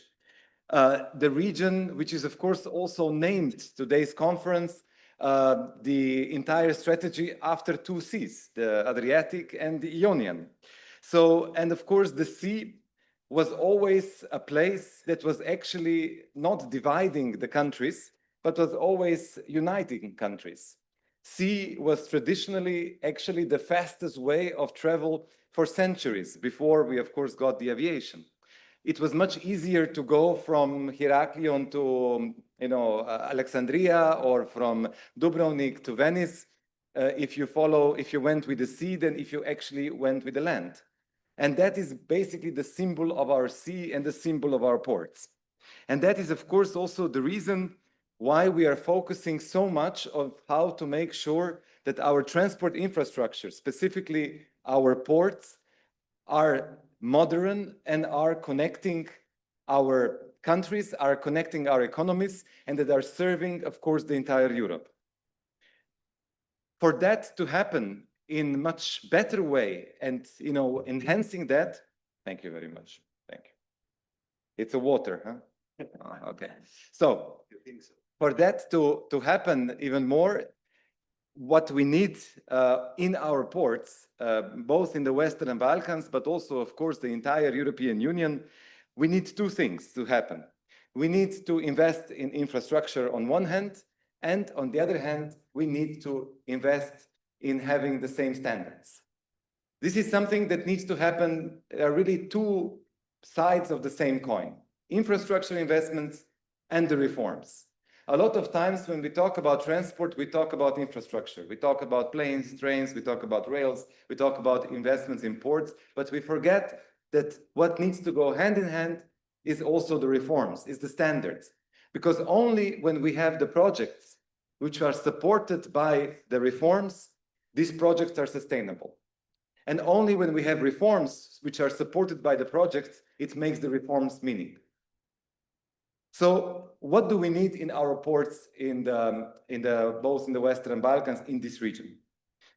When it comes to infrastructure, to start with, we need digitalized ports. We need the port community system to be established on all our ports. We need a single maritime window to be functioning. That is the crucial element to have the digital single maritime window in order to reduce the time that the ships need in order to turn around and to actually do what they're doing. We need a vessel information system that also works. At the same time, we need ports which are greener. And for that, we need to invest in specifically the short side electricity as well as alternative fuels. When it comes to infrastructure, of course, modernization of trains and everything else is what really comes to our mind. At the same time, we need the legislation to support that.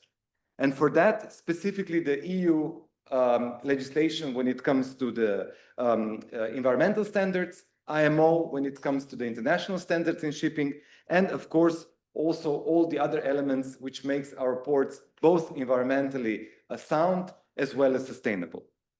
But above all, and I'm very happy that to get today with us in the last row, but he should be in the first row, is also the coordinator of the Western Balkans Eastern Mediterranean Corridor, Mr. Marinescu, and he is responsible to actually bring all this together,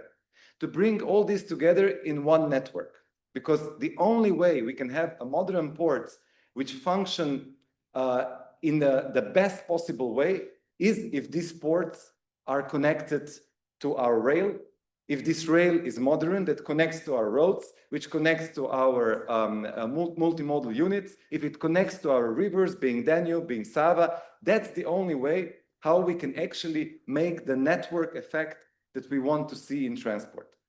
And that is why every time we talk about maritime infrastructure, we need to talk about the rail infrastructure. Every time we talk about the rail infrastructure, we need to talk about the multimodal units and what's happening on our roads and everything else. That is the only way how we can actually really move the things forward when it comes to transport in this region. At the same time, the promise of the Western Balkans, the promise of this region, of EUSR region, is the shortest connection between Europe and Asia. It's the shortest connection between Middle East and Asia. And in this time of the global uncertainty, it is so important that we make sure that actually we bring friends closer and that we are doing nearshoring, that we do friendshoring. And this is exactly the opportunity that transport can provide and should provide. But for that, we do need a modern port connected with a modern rail. We need the border crossings that are not the bottlenecks, but are actually, a symbol of a good neighborly relations and not the frustration. And of course, we need the young people who would work in transport. This is also one of the huge issues that we need to address. So allow me to actually finish with that, and thank you very much for your attention. And of course, I'm more than happy to answer any questions better, and also, of course, to listen to discussion. Thank you very much. Thank you.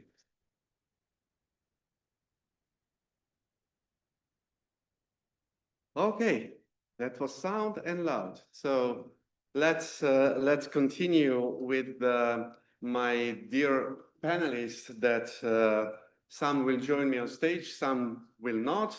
Let's start with Mr. Marco Szkralicki. Did I say right? Szkralicki.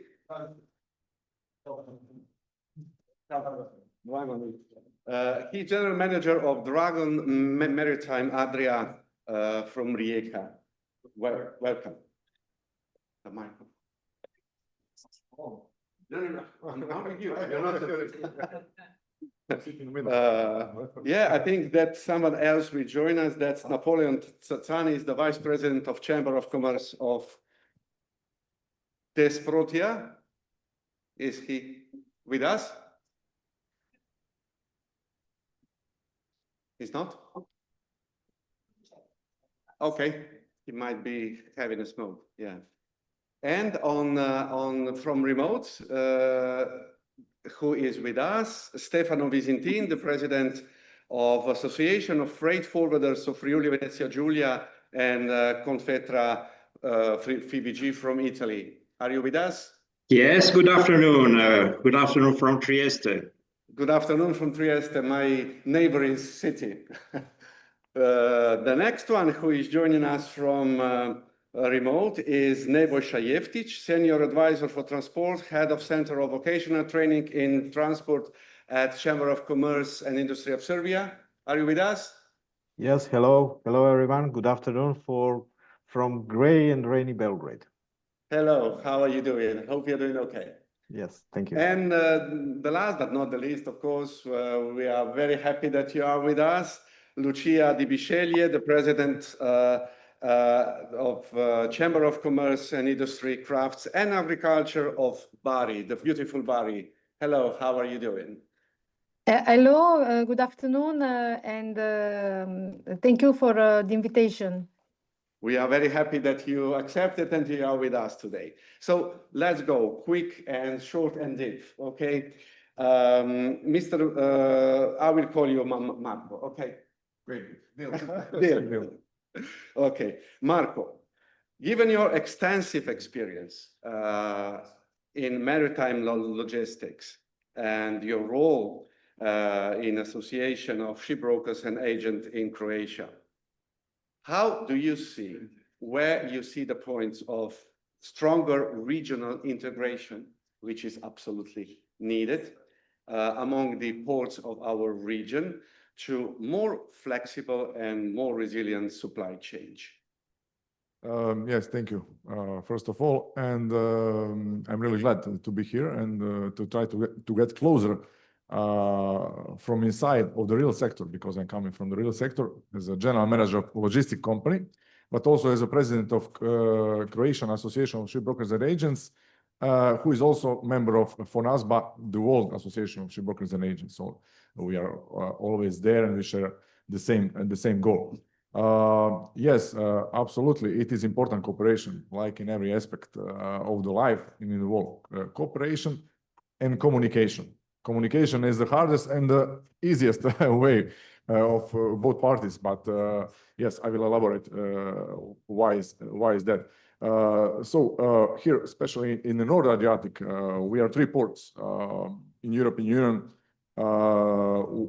and there are 3 things which are important that you can share and that you be partners and that you also accept some cargo which are coming, especially new cargo. So you need to have infrastructure, transport infrastructure, of course, and there is political will, and maybe above all, there is understanding and awareness of the concessionaire and their managers and their management who run the ports, that they need to cooperate, and it is, let's say, good for the mutual cooperation. Infrastructure in the ports are quite all the ports in the North Adriatic are well developed, and they are trying to do even more. Road infrastructure is also good, even Croatian highway networks, in Slovenia and Italy. Rail, yes, we all know railway system is as it is. Yes, what it is, and but it's not better. Even in Germany, even in Belgium, they didn't invest too much in the past, in the past decades, in the railway infrastructure. So for that reason, we are more or less on the same level. But understanding of the, let's say, managers who run the companies as a concessionaire, That's also very important things because far as I know, except Port of Koper, which is still under government, and the state is owner of 50 or more percent, 74%. All the other ports are in the concession of the private company. So this is very important. I will give you one just fresh example. Right now, in the port of Ploče, they will build the ship with windmill blades, 86 meters blades. And what was the story? The story is that the blades are for the project of the wind park in Austria, near the Graz, in the Alps. So the shipper, the first idea was to go to Port of Koper as the closest point to the Austria. But Port of Koper said, okay, we can accept a part of the cargo, but not the blades of 86.5 meters, which is a huge, like football pitch almost. And they said, no, we don't have space. The port is really busy now. We don't have space. The shipper was looking what to do. Check with Rijeka, with other ports. So they went so far away south to Port of Ploče, which is 400 kilometers from Rijeka, 800 kilometers from the Austria, and they decided to go there. And without infrastructure, good road infrastructure, what I mentioned, would it be possible? Absolutely no. Ploče is well connected with a highway, with the capital of Zagreb, and then through Slovenia, they can go to Austria. So now is the question, yes, the cargo found the way. There is a question, is it was, how to say, suggestion of the port managers? That's another story. So that is what I'm talking about, awareness and willingness to cooperate between the ports. But cooperation is very important because we are in North Adriatic, in the whole Adriatic, we are handling about 3.5 million TEUs, let's say. It's a big number. But if you compare with the north, Antwerp is 13 million, Rotterdam is 13 million, Hamburg is 8 million. This is a very small piece of that cake. But so we are here. We need to share our knowledge, and we need to be smart. And the cargo is already here. Cargo will still come, since we are the shortest way from Asia, which is the most prosperous market on the world, to the European market, and vice versa, of course, is the shortest way. We cannot forget that we are 6 days of traveling shorter than the North European ports, and that's a lot of money involved. So, but to get to that, in your opinion, what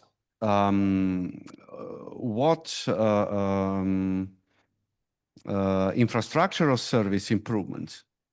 You already mentioned railways, but is anything else you see that should be improved in, let's say, short time to be able to compete on those very competitive markets as India, as China, as Japan?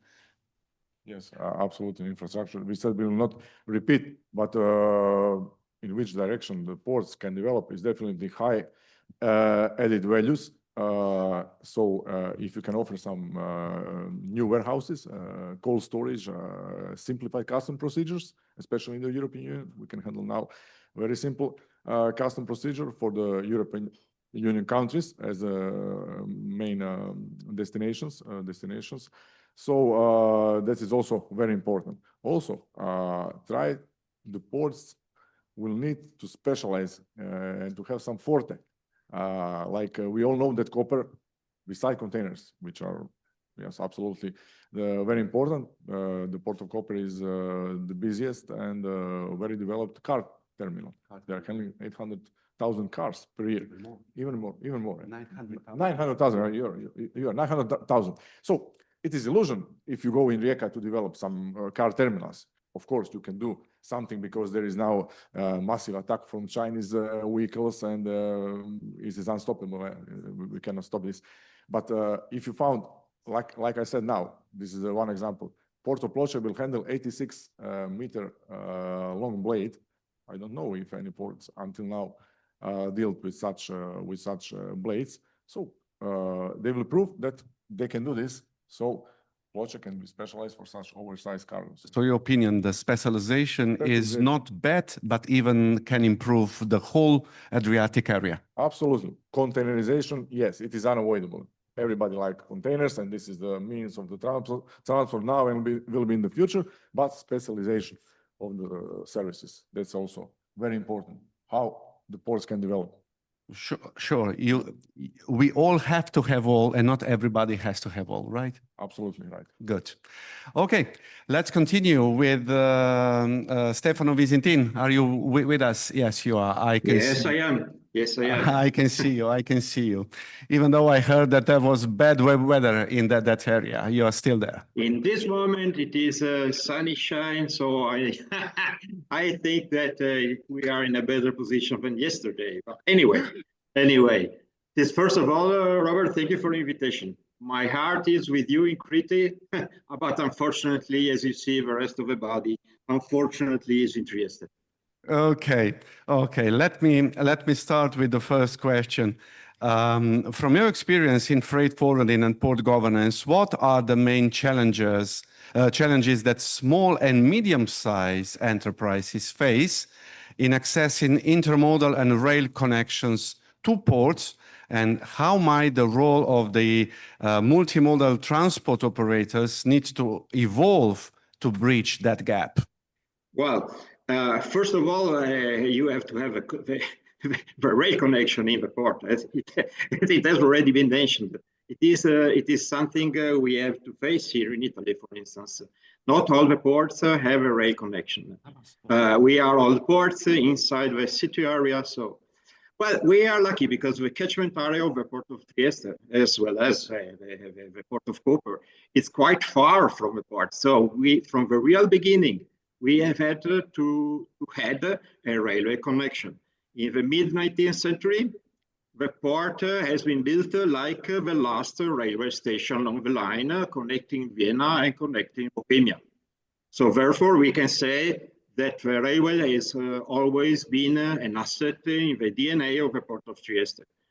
Unfortunately, during the last century, the wars created national states and put Trieste on a border, not only on a border, on an iron curtain border. And this, under the point of view of a railway connection, is high minimum cost to connect the port to the first border, to the first Italian border. And why I'm telling this? Because in 1991, it has been created a public-owned company, Alpe Adria, which was established with the scope to optimize the cost on the international routes. After that, with enlargement of the European Union and the overcoming of this minimum cost problem, many other railway carriers decided to offer the connection service to the port of Trieste. And this company, Alpe Adria, was able to concentrate its activity as a developer of new rail services and MTO, multimodal transport operator. So in general, the situation in Trieste seems very positive for the development of a rail transport. Indeed, during the last year, for instance, almost 60%, more than 60%, 64% of the goods loaded and unloaded in the port of Trieste has been moved by rail to the final destination, except oil, of course. However, it remains largely an option for maritime carriers or large road haulers, while for the small companies, the small haulers, small freight forwarders like me, for instance, it's still almost an accessible market. So multimodality, which is not only, I want to underline, it is not only a sustainability target, respectable, of course, but it is an economic necessity, because all we know the problems in finding drivers, and I do not repeat it. So keeping in mind this, the target must be shared with all the productive community of the area, And the access to the multimodality must be democratic in inverted comma, according to the free market rules. So to make multimodality not only efficient, but also democratic and accessible to all the companies, we need to imagine a new way to sell this service. I believe in the pivotal role played by MTOs. Through MTOs, the train is not only dedicated to a single carrier or one large hauler. The MTO can sell the spaces also to the small and medium-sized industrial, shipping, and haulage companies, optimizing the loading factor of the trains, and if a market requires, multiply the service and have more train of the same line. Great, thank you. I will ask you that. We were mentioned many times during these panels, the word going digital, digitalization. Yeah. In your opinion, and you are in the business for a very long time, what concrete steps are needed to accelerate the dematerialization of transport documents? We heard from Mr. Zakończyk about the portal window, where everything could be done in a very short time for the whole region. So your opinion about that, what steps are needed? Yeah, it is. Well, I start from my experience. We have lost years and years in Italy talking about the National Logistic Platform, which was a very good intention. But as well as it was a very big failure. And we have lost a lot of time because the idea was to create one single window in the most fragmented country in the European community, like Italy is. Local interests, different procedures, many authorities involved created this problem. If you think just talking about a port community system, except the operators, the private operators, you have the port authority, which is depending from one ministry, the Ministry of Transportation. You have a Coast Guard, which is belonging to the Ministry of Defense, as well as, for instance, Guardia di Finanza, Carabinieri. Then you have a police, which depends from the Ministry of Interior. The customs, which is depending from the Ministry of Finance. So basically, it is impossible. Everyone has its own system. And also the private operators, they have their own systems, as well as the shipping companies and the customs agent. So how to do? And this is exactly what we try to do in our port community system. Create a system where different private systems or public systems are talking each other. So then there is also the problem of the data ownership. When we put the data in the system, the port community system, who belongs to this system, this data? And in our case, in Trieste, we decided that the system, the port community system, has to belong to the port authority. But what is the situation in Europe? In a survey done in December 23, considering all the goods transported in the EU by trucks, only less than 1% has been transported without papers, with a digital document. And investigating which are the reasons due to this. They are existence of different systems, as I already told you, where you do not have interoperability, so you cannot communicate each other. Fragmented, and it has already been mentioned, fragmented international legal framework, different laws. And then different procedure between the public authorities and part of the countries. And so this is what we can see in this survey. And this in despite of a regulation 2020-1056, which has the aim to create a fully digital environment for the exchange of information in the freight transport sector within the European community. This caused a lack of this digitalization, no? And it is the same in Italy and in Europe, from under my point of view. The barriers to enter into the digitalization era is perhaps the possibility of communicate, the interoperability, okay? I think that a fundamental positive step could be the ECMR, no? Which is will be mandatory in few time in the relationship with the public authorities. Currently, we have more or less more than 50 countries joining the ECMR convention, so we have a good base. We have to focus on the interoperability. And I bring you just one little example. Already in 2021, we have done a first test here in Trieste on the motorway of seas connecting Trieste to Istanbul. Some trucks have been loaded in Italy and shipped to Turkey with ECMR. And this has been connected to our port community system, and of course, with all the internal system of the police, of the port authority, of customs, and so on and so on. The export has been created directly. The cargo manifest has been issued, sent to Istanbul, and vice versa. In Turkey, they downloaded all the details. They took the ECMR, and the ECMR has been closed. So my idea is, at the end of the story, we do not have to think that we will be able to create one single digital system imposed to everybody. In my opinion, it is not possible. But we can easily create the interoperability between different digital systems.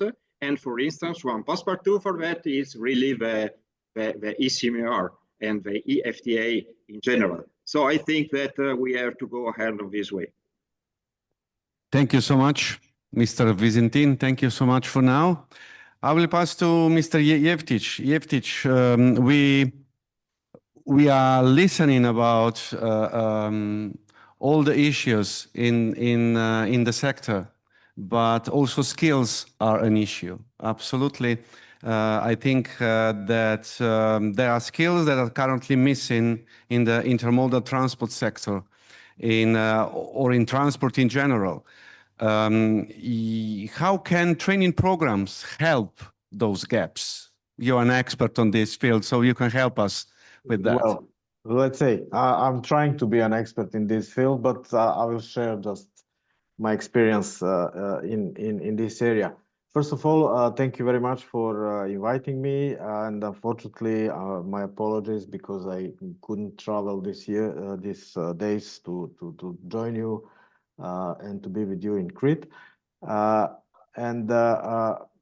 Regarding your questions, well, logistics, transport, especially in multimodal, intermodal, when we talk about skills, and if I may to refer also to Mr. Visentin, who highlighted the complexity of the multimodal chains, especially regarding digitalization, we can, to easy answer in one word, what are the missing skills all? So the businesses and the initiatives, together with the different level of development of countries and European Union member states here in the Adriatic-Ionian region, makes this complexity even higher. Then basically, I cannot talk about maritime because I'm from Serbia, and you know, Serbia is landlocked country, and okay, we have some inland waterways ports, but basically road transport is very dominant in Serbia and the Western Balkan region as well, actually in Europe as well. But here the difference is even higher between share of the road transport and other modes of transport. Unfortunately, we are facing the drop of the share of railway transport in the last 2 years. On one side, we have a lot of construction works and improvement of railway infrastructure, so that's the causing the drop of the share, because a lot of railway tracks are closed or temporarily closed. And on the other side, we have the huge development of e-commerce, increasing the share of road transport in general. What I'm talking about all of this, first of all, digital and technological skills, especially on the level of crews of vehicles, especially drivers of trucks, is one of the skills which already missing a lot, and will miss in future if we don't do anything. We'll miss more. Especially we can hear a lot of times that young people are not so attracted by logistics and transport in general to be new employees in the area. So we have in the average very old people working in transport industry, especially drivers and crew members. So use of existing solutions like transport management system, real-time tracking on the higher level, digital platforms different, of course, data analytics knowledge and skills. A lot of platforms offering analysis of data, but what we noticed that users of those platforms and these digital solutions are actually do not know what to do with this data, how to implement it further for optimization, what is causing that some data this year are different than last year, what is the cause, how to analyze it in deep, and then to provide some actions which will further optimize the transport and logistic chains. And of course, what Mr. Visentin mentioned in this, when he said who is the owner of data, not only who is the owner, who presenting the data, who is behind, who is signing the electronic document and the standard of signing. For example, we as a chamber are partners of many, especially Interreg projects funded by Adrian program. And when it comes to signing the partnership agreement, we cannot open and read digital signature from Italy because the standards are different. So we have to sign the paper, scan, and send by email, and then call by phone and said, this is I. Yeah, so I signed this, or my manager, whoever.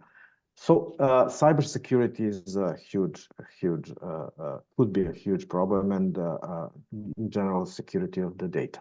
So this is one important skill gap. Then sustainability and green logistics, I will not go deeper in that, but how to measure emission, how to do actions, how to present strategies, how to implement or plan energy efficiency, etc.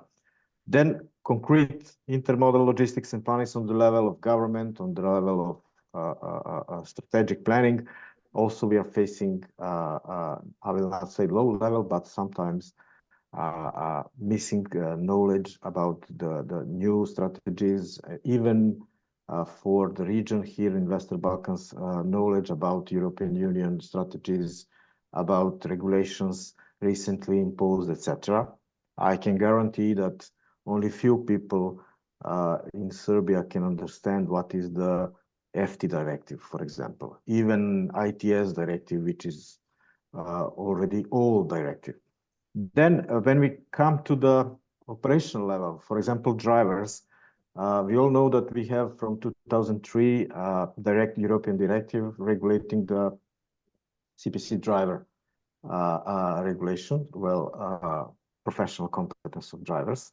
And we reached that as a region here.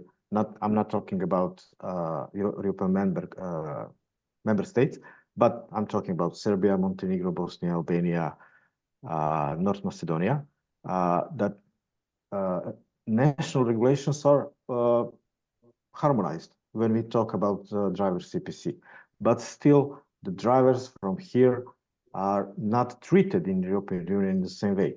So even sometimes, okay, there is a reason, probably. On the other hand, recent research done by Chamber Investment Forum last year says that only 10-12% of employers, so companies, are satisfied with the level of skills and knowledge of drivers. So this percentage is on very low level. Then knowledge about regulations, customs.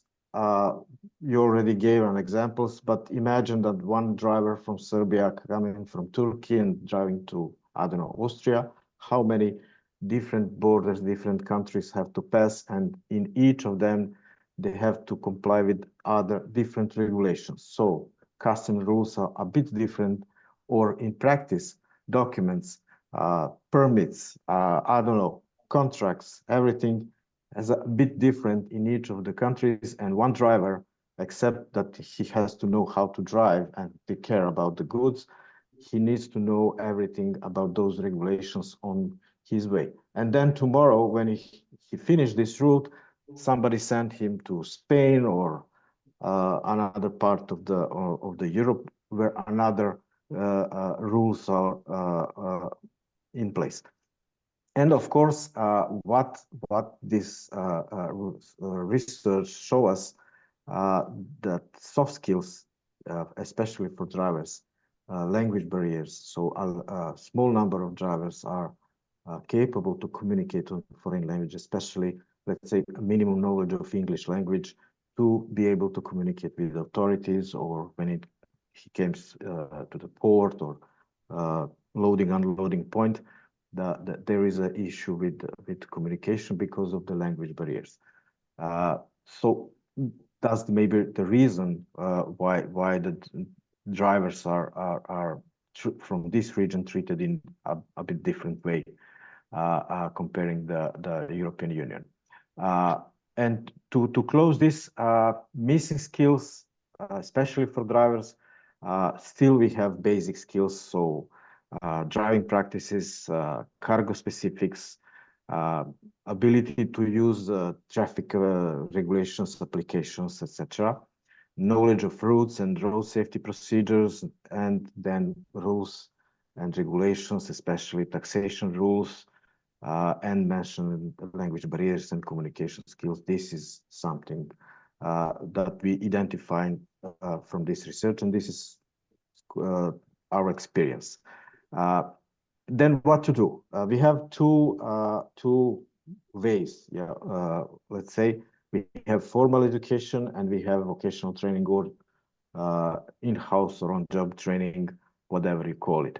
On the other hand, formal education is estimated as highly aligned with industry needs when we talk about crews, members, drivers, train crews, etc.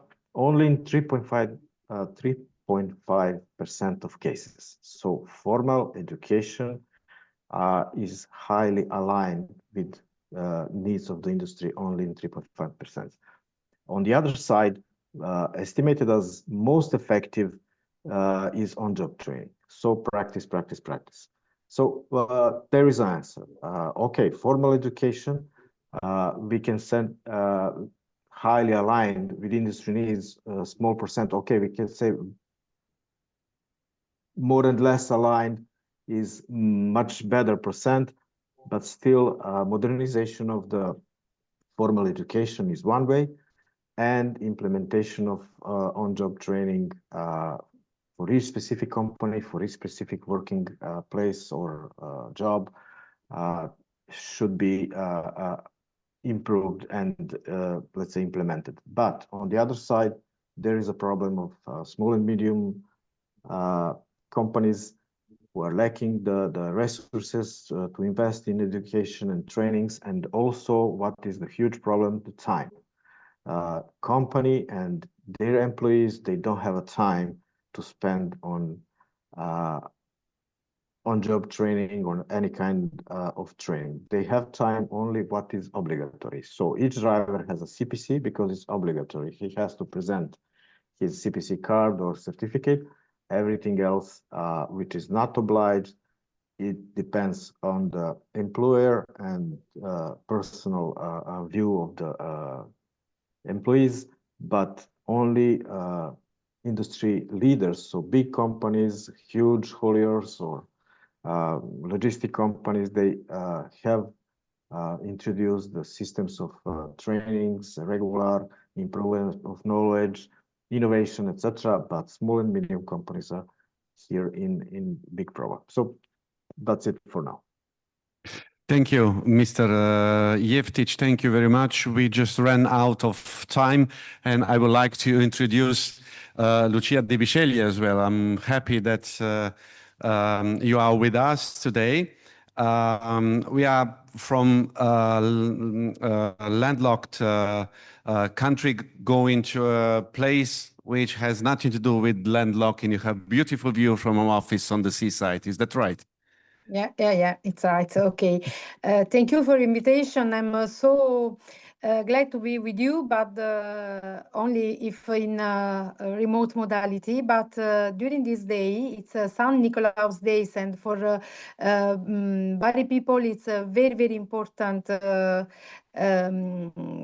things. So I'm involving in institutional date, and I'm necessary have to be here. Anyway, I'm glad to. Could you hear me?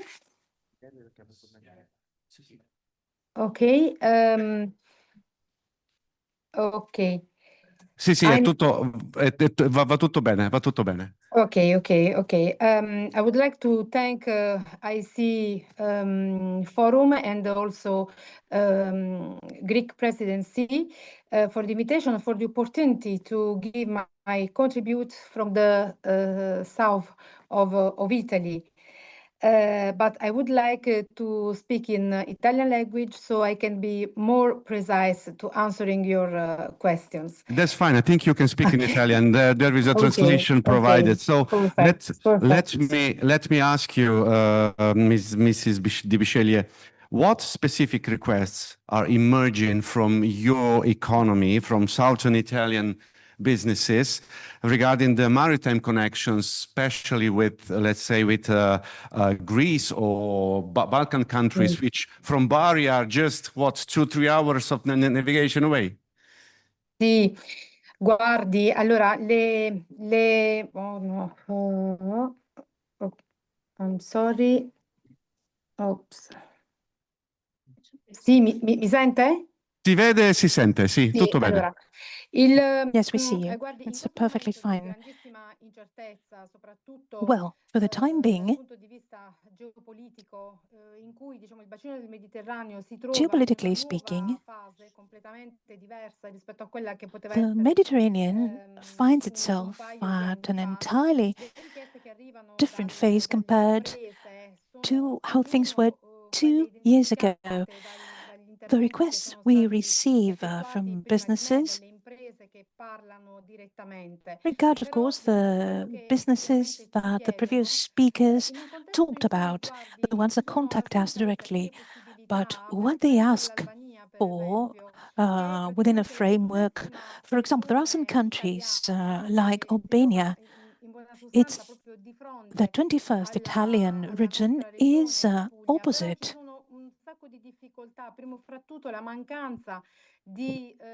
Apulia, but there are difficulties. For example, the lack of availability for interventions.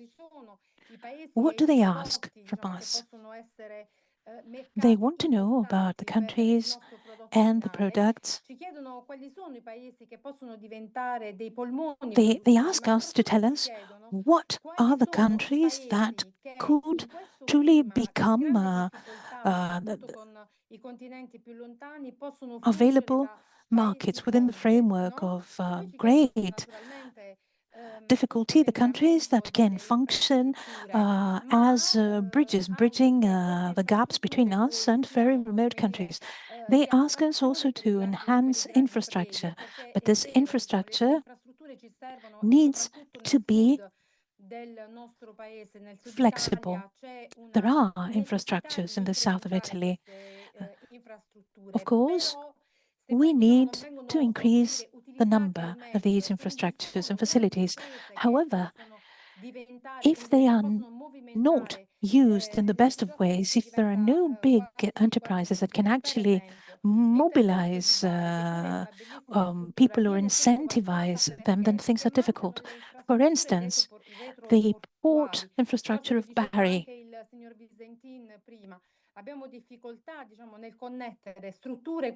There's room for improvement regarding second priority infrastructure.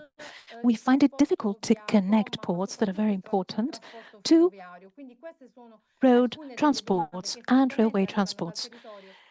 These are, in fact, requests repeated by the enterprises and businesses that experience the reality of our region. And as I said before, we need to focus on the logistics chain, road transport, and we need to focus on truck-based transports. There are more than 2,900 logistics businesses in Apulia, but first and foremost, they rely upon road transports, and this is indicative regarding the direction that we need to follow.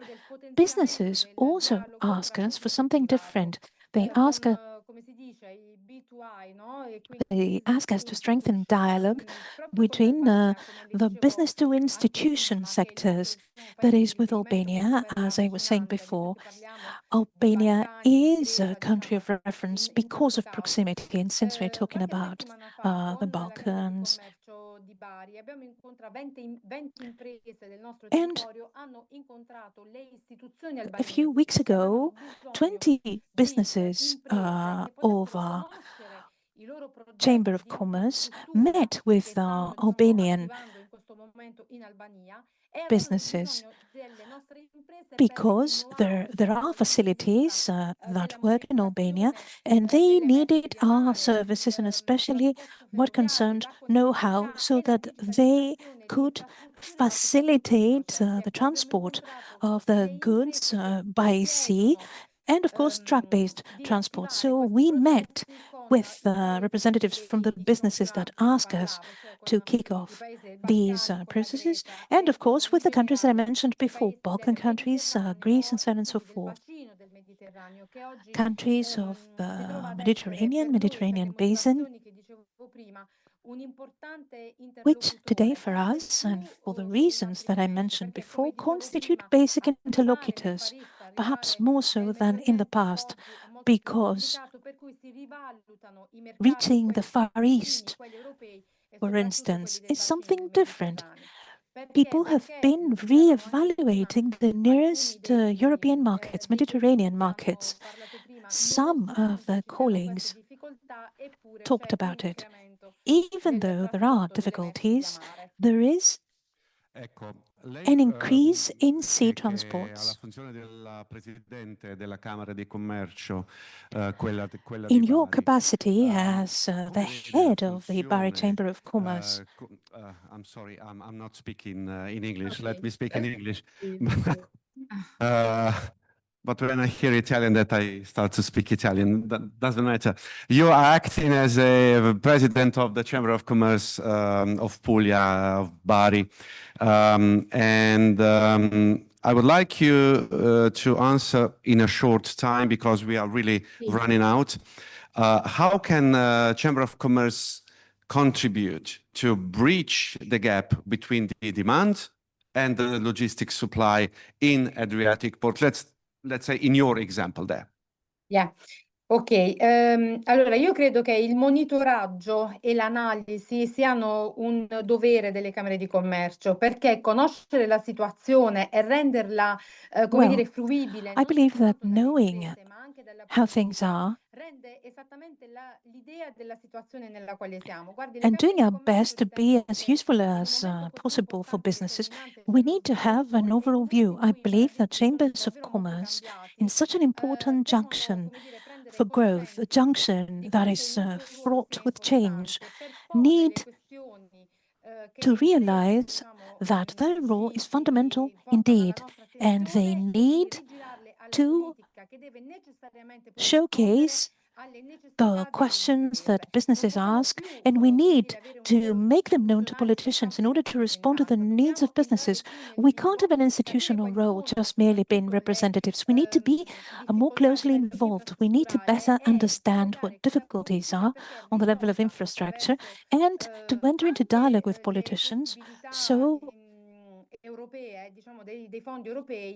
that on a European level and through European funds, we can better respond to problems of infrastructure concerning the south of Italy. For example, some said that it's the slowest vehicle. And that's true, indeed. What you said is true. Thank you. I stay with Marco, okay? I need to switch in English in 4 languages, so sometimes it happens that I don't press the right button. So thank you to my friend Marco. I made a new friend today, which is the most important thing. Okay. Thank you to Stefano Visintin. Thank you to Nebo Shajevtic and my colleague from Bari, Lucia Di Bisceglie. Thank you for participating. I wish you a great evening where you are. Grazie. Thank you very much. Thank you so much. Thank you. Thank you for participating. Thank you. Okay, let me wrap up with an invitation. Invitation to our next, let's say, event regarding the transport issues in our region. We are preparing a 2-day conference in Portorož. You know where the Portorož is? Yeah, no, I see you in a restaurant there. So 18 and 19th of June in Portorož. You are kindly invited. We will dedicate our time to railway transport and road transport, especially. If we talked about the maritime here, we will talk about the issues and the borders issues between EU and candidate countries. Mr. Sabatini already mentioned the problems we are encountered on the border of EU. I'm not talking about specific countries of EU because it's EU outside border and the candidate countries. And we believe that it can be also a very important issue towards the specific target of EU Commission presented in December to make the maximum possible to include the Western Balkans as full member of EU. And of course, the infrastructure with investments and raising the standards is the right path to take. We need Eleonora, who I have to pass the word now. It's my pleasure, Antonello. Thank you.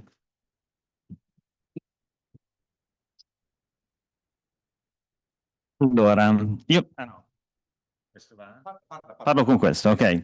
Allora, in queste 3 ore appunto di confronto io mi sono segnato alcuni punti proprio per we actually spent 3 hours and in this 3-hour session I tried to take notes in order to summarize what we discussed. First of all, we talked about moving to a digital era. We talked about a more sustainable era. We talked about the digitalization. We talked about governance and reforms. I agree with what Mr. Visintin said regarding the need to have rules and to have a set of rules that is common at the EU level.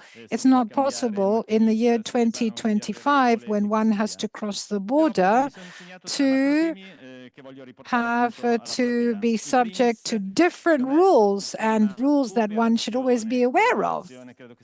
So collaboration is key. Collaboration is of fundamental importance, and I think that this is the main characteristic of the DO-AIR strategy. This was something that everybody mentioned. Mrs. Konstantopoulou talked about multi-level, if you like, collaboration. She said that we need to have a common goal, and we need to focus on that goal. We had the representative from the Marche region who talked about common solutions to common problems. Uniontrasporti is a member of the AGTC. We're talking about the Alpine corridor. And there is a territorial working group there, and the slogan is one corridor, one strategy, one European corridor. And we saw how many European corridors we have to link with as a macro region. So I think we need to have a common strategy. That is of fundamental importance. So we talked about collaboration, and let me say that the chambers of commerce are called upon to play a very important role in this effort. The chambers of commerce always had an important role to play. They work together with tangible results, and we've seen collaboration between many different countries, many different chambers, and all this was put in practice with the DO-AIR initiative. So the foundations, the groundwork had already been laid. A lot had happened in the 1990s with Bassetti, for example, and others. They were trying to create a corridor from Lisbon to Kiev. This initially became Corridor 5, and then the Mediterranean corridor. So we're talking about collaboration, and we also talk about the need for further cooperation, enhanced cooperation. This is something that should apply in logistics as well. So the chambers of commerce promote the idea of a collaborative supply chain. We met in Rome, in Padua, in Salerno, and we are actually striving to work together and to have many different stakeholders around the same table.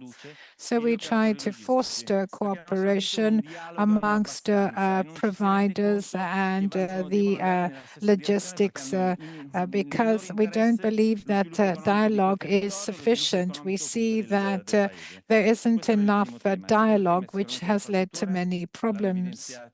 So that was the first thing that I wanted to touch upon. Now, the second thing we all talked about was infrastructure.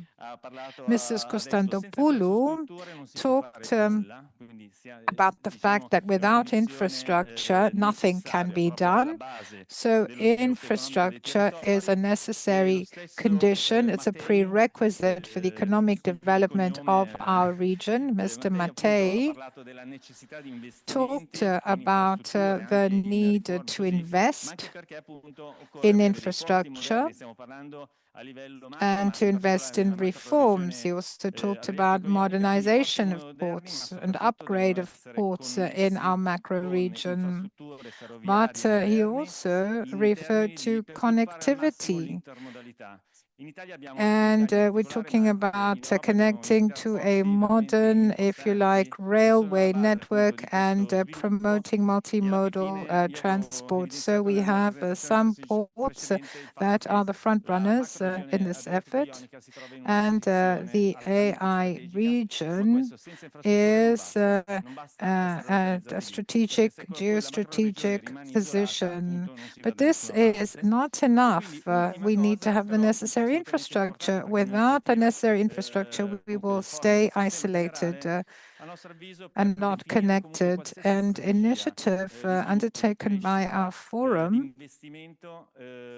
or rather, excuse me, we believe the following. For any strategy, we need to have a deep knowledge of the area. We need data, harmonized data, specific data. We need people who will be able to manage the data and use the data in the appropriate way. Every day, we have complex data to deal with that are difficult to interpret. And quite often, this leads to problems and mismatches. As a result, we have the DO-AIR Observatory. This observatory must become an example to be followed by many, and this should be used in other areas as well. So with these few comments, I'd like to thank you very much. The team leader, Southeast Europe and EUSER, DG Regio. There. Thank you. Take a seat. Or you want to stand? Oh, it doesn't matter.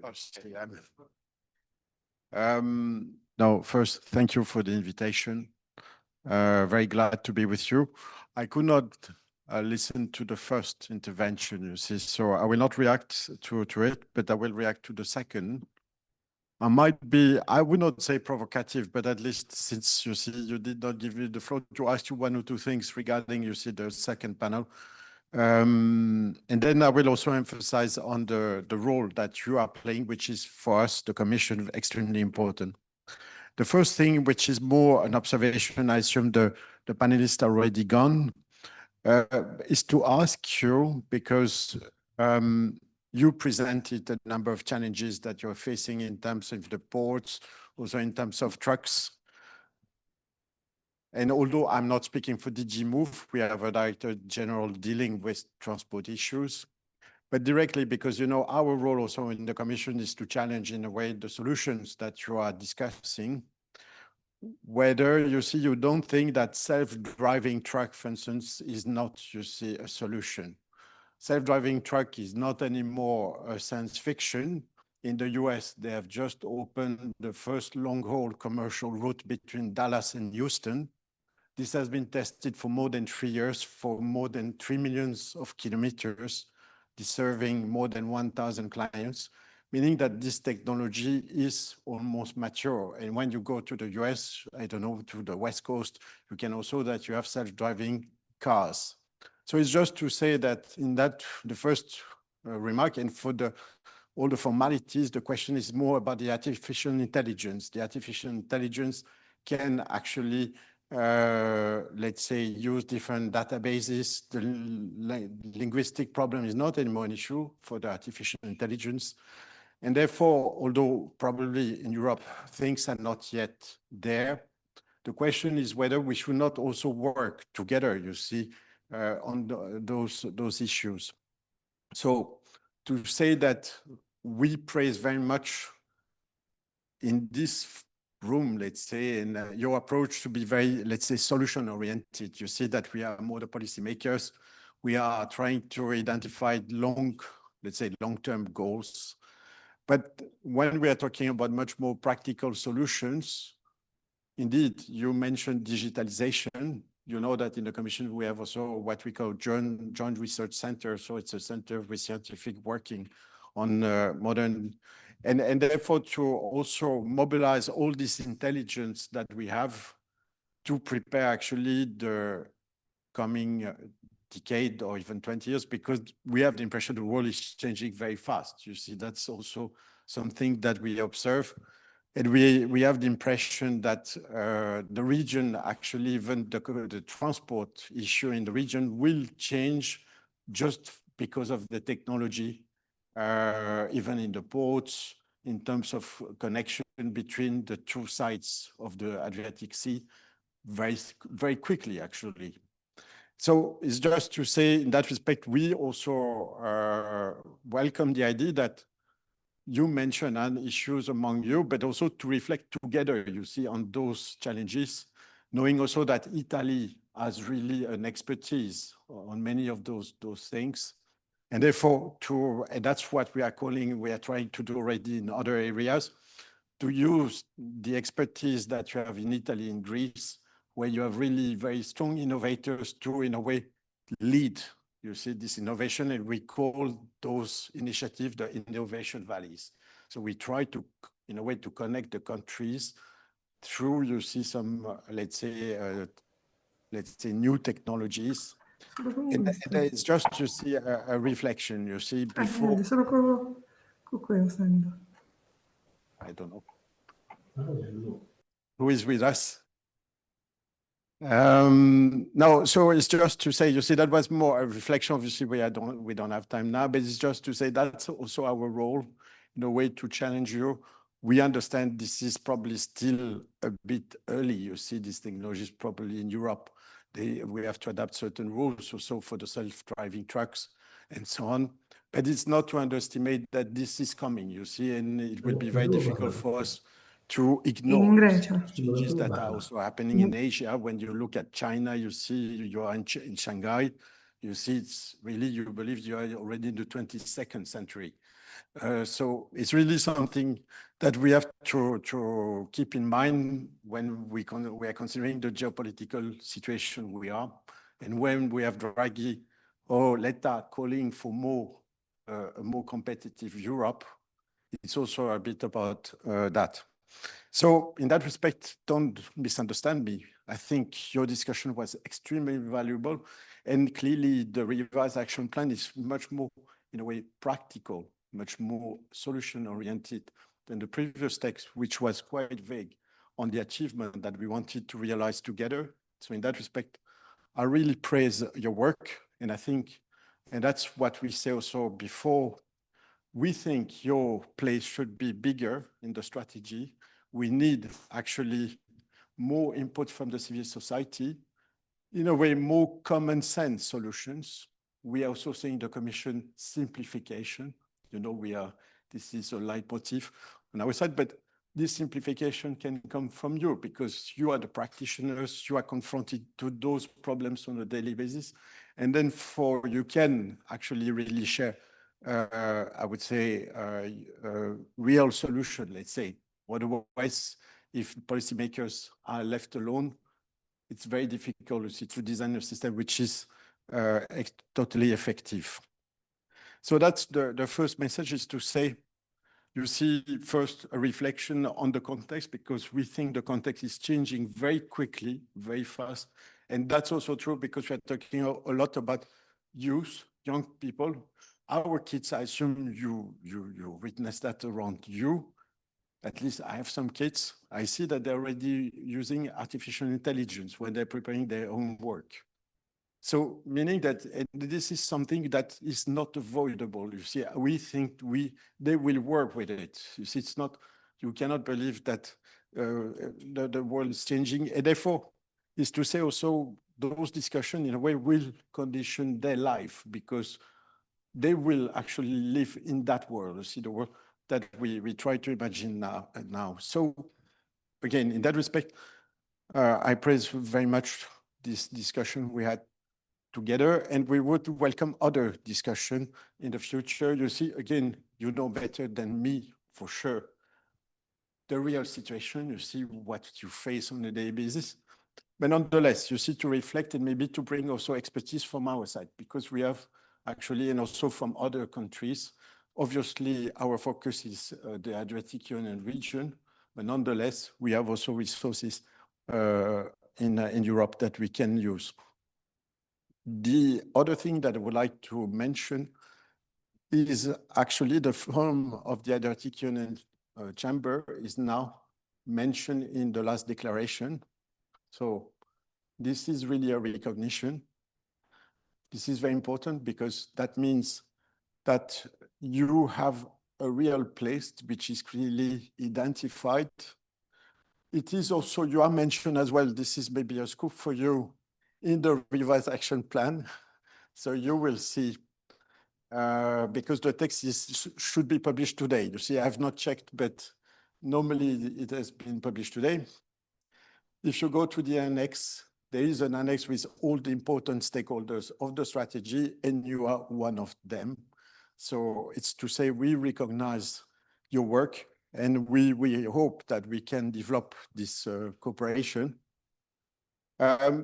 With the project that you develop, DO-AIR, you see the acronym, you see with the database and so on, where it's a bit different, but it's a bit the same. It's obvious that we want to have, let's say, evidence-based policy. So it's very important for us, and that's, I think, the spirit of the project, that we can really, when we're, let's say, at least first discussing policy choices, it's based on thorough analysis. So it's based on data. It's not based on political opportunities, but rather on a situation where we try to address issues. In that respect, we think that the initiative is another very good one. And therefore, we would like, I mean, obviously, to see if we can use it more concretely now in the revised action plan, because as I'm repeating myself, this revised action plan is much more specific. We have very precise indicators, and therefore we need to measure actually what we are trying to achieve. And the third maybe message that I would like to pass to you is, and it's again, first you see with those two things, it's the recognition of your work. And obviously the call from our side to work more closely. But then we need also political support. That's also clear that we are, you see, in a world where the political support is also necessary. In that respect, it's important also to, let's say, identify especially MEPs, so members of the European Parliament, who in the past they were called the friends of the strategy, and can in a way support all this work that we are doing together. So I think we have a willingness from some. It's important that we try to mobilize more people, because that's the only way, in a way, to also support with resources all the activities that you are doing. And you can trust from the Commission for sure you have our support, but I'm repeating, it's important to have other supports as well. The last thing that I would like to tell you about what I heard today is, I think, again, we shared the idea that we have to develop long-term structural solution for the region. So, and that's the spirit of the cohesion policy. It's not a policy for the 2 coming years. It's a policy for the next generation. When we are thinking about how we change Poland or the Baltic states, it took 2 programming periods to really bring them to another level. When you look at Poland nowadays, they have reached, you see, in terms of GDP, in terms of unemployment figures, which are impressive, but it took some time. That's normal. You see, you can't change a society just in two years.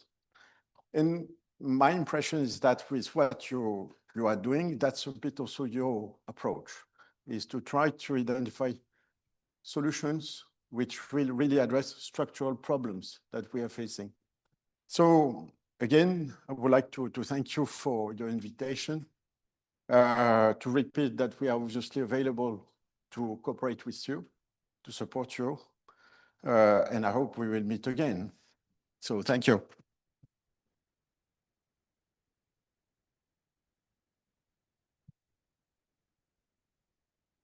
Thank you very much.